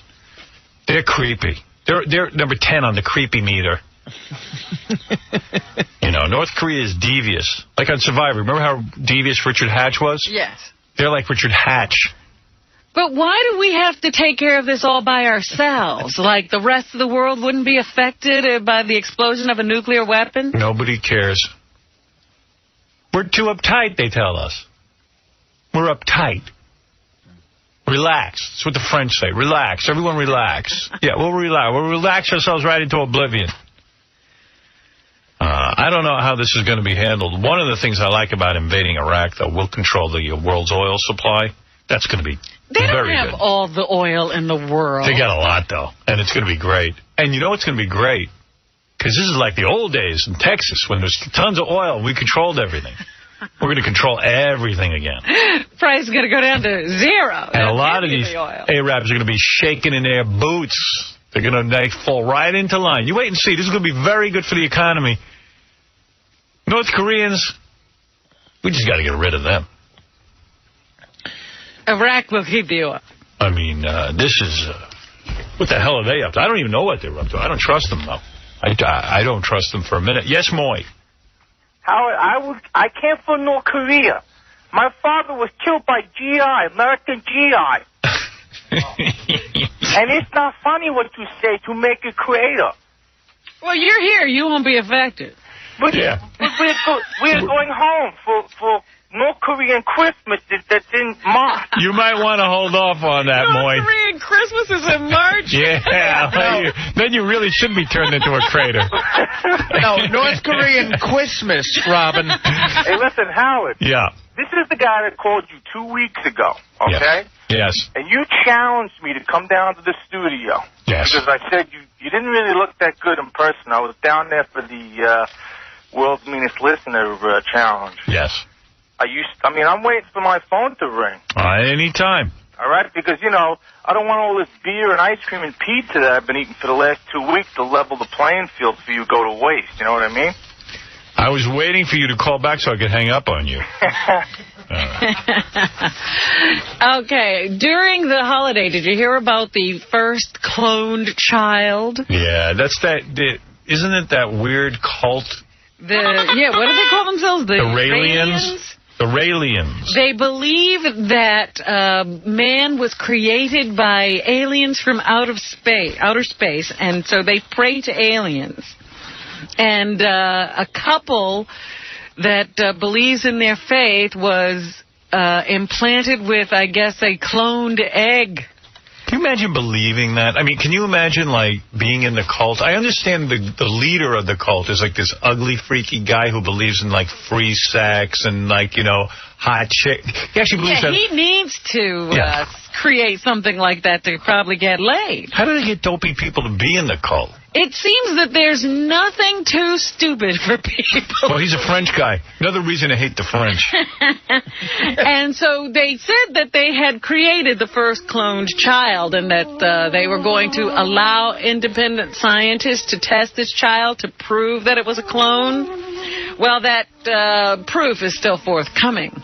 Wow. Now they're saying that the parents of the child are afraid that someone will take the child away or something like that, and they don't want the child tested. They interviewed this guy. He said, well, what proof do you have that we were created by aliens, that we're just an alien experiment?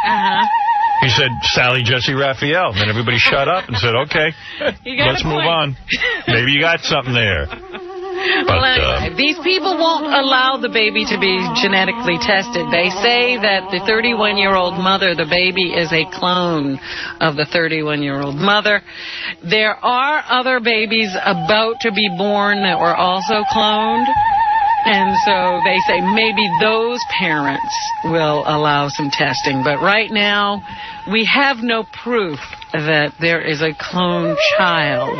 They had a picture in the paper of the woman who was the chemist that supposedly created the cloned child. Yeah. And she looks like an alien herself. Maybe these are aliens we're dealing with. She looks like she came from the planet Scary Face. Bozo the clone? Yeah, from the saggy ass galaxy. She's like an old French broad who's aged like a ripe piece of cheese. Mm-hmm. And she looks like she fell down a black hole. She's a big mess. Did you see her? I'm looking at her right now. Yeah. I got the picture right in front of me. And she looks like... She looks like she was cloned from a pit bull. Well, yeah, but it's like Ursula Andress went bad. Yeah. Like she curdled or something. Hey, if you know how to clone, why don't you clone yourself some teeth? Does she have any? When she smiles, she looks like a piranha. Look at her. Ooh. Well, I don't care who she clones, as long as she doesn't clone any more French people. We need more French people like we need anthrax. Well, if they do clone them, can they take out that bad personality? And what is it, a Dutch lesbian couple are the mothers of the second kid? Yeah, something like that. Which... Because they allow for anything, you know. Which amazes me about lesbians, because, you know, look how badly they don't want to be having sex with guys. They will do anything to avoid having penis. They'll do artificial insemination, adoption. They'll even let alien clones, you know, have kids for them. That's commitment to being a lesbian. When you're willing to have alien clone babies rather than have a guy impregnate you. You really have to hate men. I think that's the whole idea behind the lesbian movement. And I'm sure the kid will feel real good about himself when he's in therapy. Not only is his parents lesbians, but he's an alien clone. Well, if you're a couple and you're getting together, who decides who's going to be the clone donor? I don't know. You know, it's all too confusing. And it's just really creepy, the whole story with the leader of the cult. Yeah. His name is Rael. R-A-E-L. Rael. And that's why they're the Raelians. Yeah. And they had him on TV. He's dressed like MC Hammer with big balloon pants. Oh. Have And he's bald in the front with bozo hair on the sides of his head. And he got a weird little goatee. And he's like every other horny guy who starts a cult. He's like, well, he started the cult when he was 45. He's an ugly guy. He gets rid of his wife. And then he says the message from the aliens is they want us to be sexy and beautiful.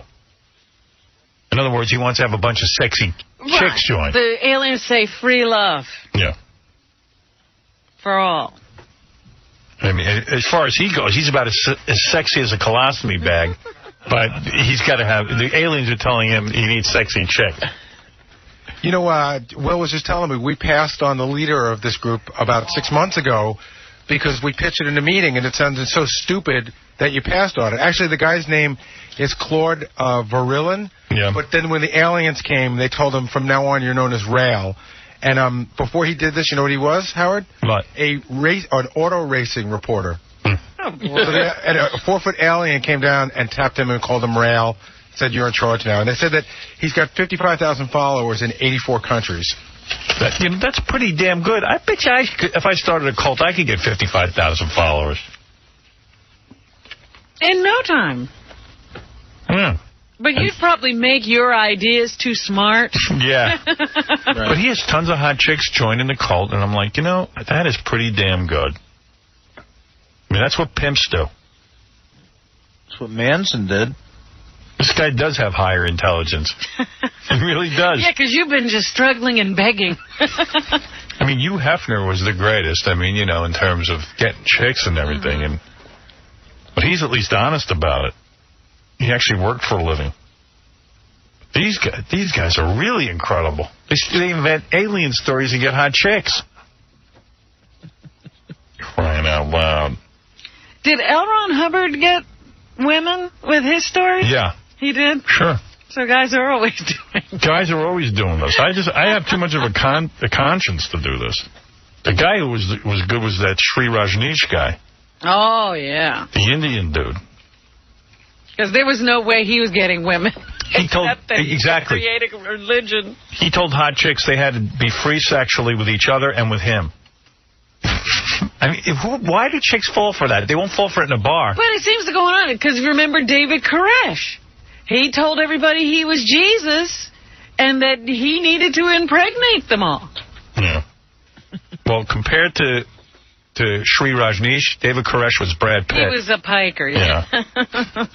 He didn't have that many women. Yeah. You'll give me butt sex to gain wisdom. Your rectum is the path to enlightenment. Because he was having anal sex with these chicks, the Rajneesh. And then they would buy him Rolls Royces, do you remember? They gave up the butt and the car. That's a little rude. I love that women are attracted to cults because they think they're going to find meaning in their life. Right, that the sex won't just be meaningless. Yeah. Their husbands they won't do this crap for, but for the 𝗦𝗏, they'll do it. I can't take it. Here, look at this. The meaning of life is in your anus. Let me dig it out. Robin, I am Jesus. Bang me. Anything else in the news? Yeah, there's a sad story about... you often say if you're without a mother, you might as well say you're parentless. Of course. They just found the body of a 7-year-old boy in a plastic storage bin in a home in Newark, New Jersey.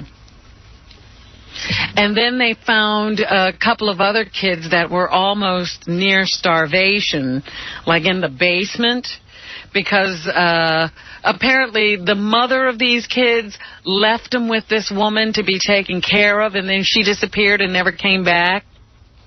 So the woman just put them and never gave them any food, I guess. And then when one died, she just shoved them in a drawer. Yeah, she just put them in a plastic bin, wrapped in, one of those large garbage bags, probably. It's creepy. And the reason that the authorities found out about it was the woman's boyfriend found the children while he was looking for his work boots in the basement. He didn't even know they were down there. Wow. So then he reported it. And I guess they're going to arrest her. And they don't know where the mother is. They think she might be sick in a hospital somewhere. So... Luckily, the two remaining... She's in a cabinet. she's a part of a drawer. Lord of the Rings was #1 at the box office for, I guess, the third week in a row. It has made $261 million in 19 days. Wow. I have no desire to see it. But you had a desire to see Harry Potter, and you haven't seen that either. That's true. So what does that mean? Catch Me If You Can, the Steven Spielberg Leo DiCaprio movie, is #2. How much did that make? It has made $97 million so far and $21.3 this past weekend. Jay, I have no desire to see that. I hear it's a great movie. It looks really good. I haven't seen it yet, but it looks like something I'd be interested in. I don't like movies where there's confusion like that, where, like... He's a con man. Yeah, I don't like con man movies. Oh. Does he talk like an American in it? Yeah, he doesn't have an Irish accent. Oh. Okay. 2 weeks' notice, the Sandra Bullock film was #3, made $11.6 million and $69.3 since it was released. Made in Manhattan, the Jennifer Lopez movie, made $9 million, was #4, and has made $76 million since its release, which I'm sorry to say. I'm going to have to leave now because I'm sure the end of the world is coming. Absolutely. Take care. Meanwhile, who made the most money in music this past year? I know the answer to this. Baba Booey. Paul McCartney. That is Baba wrong. Oh. Baba Booey? It was Baba not Booey. Baba Booey or Paul Baba McCartney. Booey. It was Baba Booey. Eminem. Eminem, see? He made over $150 million from just record sales. Oh, not him personally, the record company. Well, that's what they're saying, that he brought in more money. Because, I mean, even Paul McCartney's take from concerts, he doesn't get the whole thing. Right. But that's how much money Eminem generated from record sales alone. That doesn't even include the movie 8 Mile or anything else he may have done with. So why is it a big deal to people when we generate much more money on radio every year? We don't release it. Oh, we don't press release. That's right. Oh, but I'm a big failure. That's right. That's why you can be seen as a failure. Okay. Nobody's crowing about how much you make. Mm-hmm. The second person on the list of top grossing moneymakers in music was Paul McCartney. He made something like $121 million, but his was mostly in concert tickets, not from record sales. Because he needed the money. Yeah, good for him. He's certainly not giving any of it back. There was one of those big jackpots right around Christmas time. Like the night before Christmas, there was a drawing, and one guy picked the winning numbers and won $315 million. Yeah, that story pissed me off because the dude was already a millionaire. Yeah, and did you see him? Yeah, I saw him. He looks like Grandpa Al. You know. Oh, Lily. He doesn't need money. I won. I won.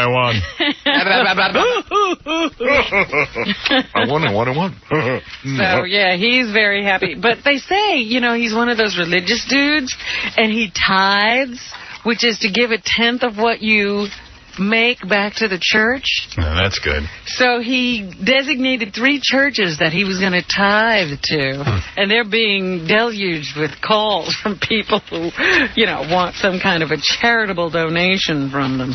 Just hated that the guy was already rich. And that he was the only one who pulled the numbers. Right. Jennifer Aniston, she was designated E-Television Celebrity of the Year. Did you know that? Wow. Yes, she was the Celebrity of the Year. I thought it was going to be Naked Cowboy. Not quite. She was right behind her in the voting. So I just have to hang on everything Jennifer says now. Here she shares why she adores her husband, Brad Pitt. Because he's like the best-looking guy in the world. Wouldn't that be it? He's handsome. He's rich. Yeah. We know why. His soul. Oh. I think. Oh, that comes right out of here. Sure. His That's eyes, why his you soul, call his him. heart. You know, that's why I love him. Oh, shut up. Good things, but you know. And here she talks about the hype that surrounded her when the media thought she was pregnant. A2. They even to the point where I believe it was like on the BBC. Oh, how horrible. How horrible. Yeah. To the point. Break into programming. Listen, it was very upsetting. Very upsetting. Your worst nightmares come true, Jennifer. The whole world's paying attention to you. Yeah, you didn't want that. Yeah. This one actually did. Broke into programming. She doesn't understand it. She's so above it all. Oh, yes. I can't imagine people are interested. I'm not. I really don't care if she's pregnant. On CBS News. It's the news, for Christ's sakes. Come on, I'm pregnant. I had cakes brought to me at Japanese restaurants. Congratulations! Oh. Big chocolate cake with congratulations. Every one of these broads only wants 24 hours a day of attention. There's a bottomless pit of emptiness in them. They only want to be able to say, I'm getting too much attention now. Did you hear that? Can you imagine? She has too much attention. Did you hear that racist Japanese accent? Yeah. Oh, Japanese restaurant said, congratulations! Congratulations written on it. I have a cigarette in my hand, and I'm like... Cigarette. Sake. Poor interviewer has to sit and laugh at this boring story. Ooh. Oh, yes, I relate. Jennifer, good Japanese guy. Paul, can you imagine? It's really funny. Wow, that's a real very funny. Now let's talk to some celebrities about the lasting impact of September 11th. Here's Carson Daly on how the events affected this generation. Oh, good. A3. Our generation, which has gotten a lot of heat for being sort of a slacker, Gen X, Gen Y, lack of responsibility, not stepping up. What is the problem with this country that this guy's interviewed? The place, sort of generation. Gen X, Gen Y. Gin and tonic is what I need. I don't know. We never really had our shot heard around the world. We never had our calling. I think 9/11 was definitely that for us. I don't think there's a young person to this day that when they look at the flag isn't profoundly moved in a way that they weren't. So all the slackers are now moved. Pre-9/11. He somehow knows that. It's not a young person. I think it's person. definitely defined a generation. It certainly changed It defined a lot the of our generation. patriotism. That's great. Isn't he 40? I was going to say, he's a little bit out of that generation. Yeah, what's he talking about? And here's Tiffany Amber Thiessen. Actually, Tiffany Thiessen now. Drop the amber. I wish she'd put a microwave on a snowmobile and have an accident. Here she talks about visiting New York after the event and realizing what's important in life. Big boobs. It's almost like I can't believe it kind of thing that it happened. I've been back to New York a million times over since it happened. There's definitely a change in the city, and I can't imagine. Yeah, there's not. The shopping's not as good. There's a change. There's 2 buildings. Yeah, you used to be able to go to the World Trade Center and go to the bottom and get great deals in the mall there.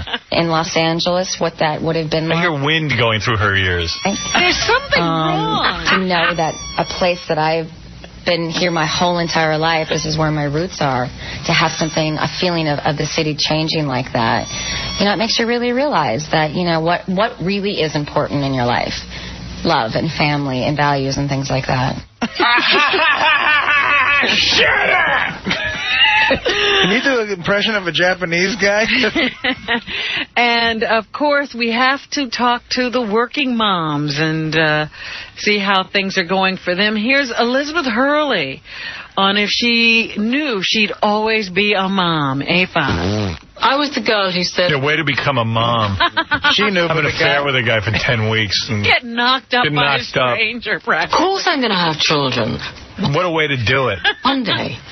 And that was very much me, that I never imagined growing old without them. But I never actually come to terms with the fact that when I actually had to do it. The fact that, the dad's not even, considered. Doesn't want it. As long as you're going to have children, you might want to let the guy in on it. Doesn't want you, doesn't want it. To get one. And I wish I'd known sooner how enchanting it was. enchanting, is it? And here's Reese Witherspoon, star of Sweet Home Alabama, talking about how she's able to balance work and home life. B1. Well, I have very strong work ethic. And I mean, it really is a job for me. It's a job I love and I care about and I really put a lot of time and energy into. But I also have a personal life that's very important to me. And really, I say she's going to dump her personal life. In short order. And here's Michelle Pfeiffer, who talks about the sacrifices she's made to have a family and be a mother. B2.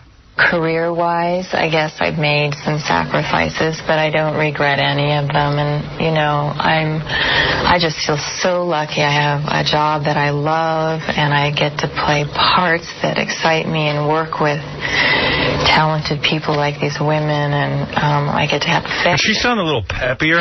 All right. She's put me to sleep. What career sacrifices? I know. She went from 4 to 3 movies a year. That's a sacrifice for her. Well, that's what's happening. All right. Good job, Robin. And tomorrow you get to do it all over again. Thank you, everyone. To be back. Yeah. We're back. Happy New Year. Back again. See Stuttering John's comedy show, Bananas in Hasbrook Heights, New Jersey. That's on the 17th of January. And Bananas in Poughkeepsie, New York, January 18th. See Casey and the Murderers Row at Fat Cats in Utica, New York this weekend. All right. We are out of here. Don't forget to watch E! Tonight for the Hot 25. Here's something we hope you'll really like. Another long-ass set of rock starts now.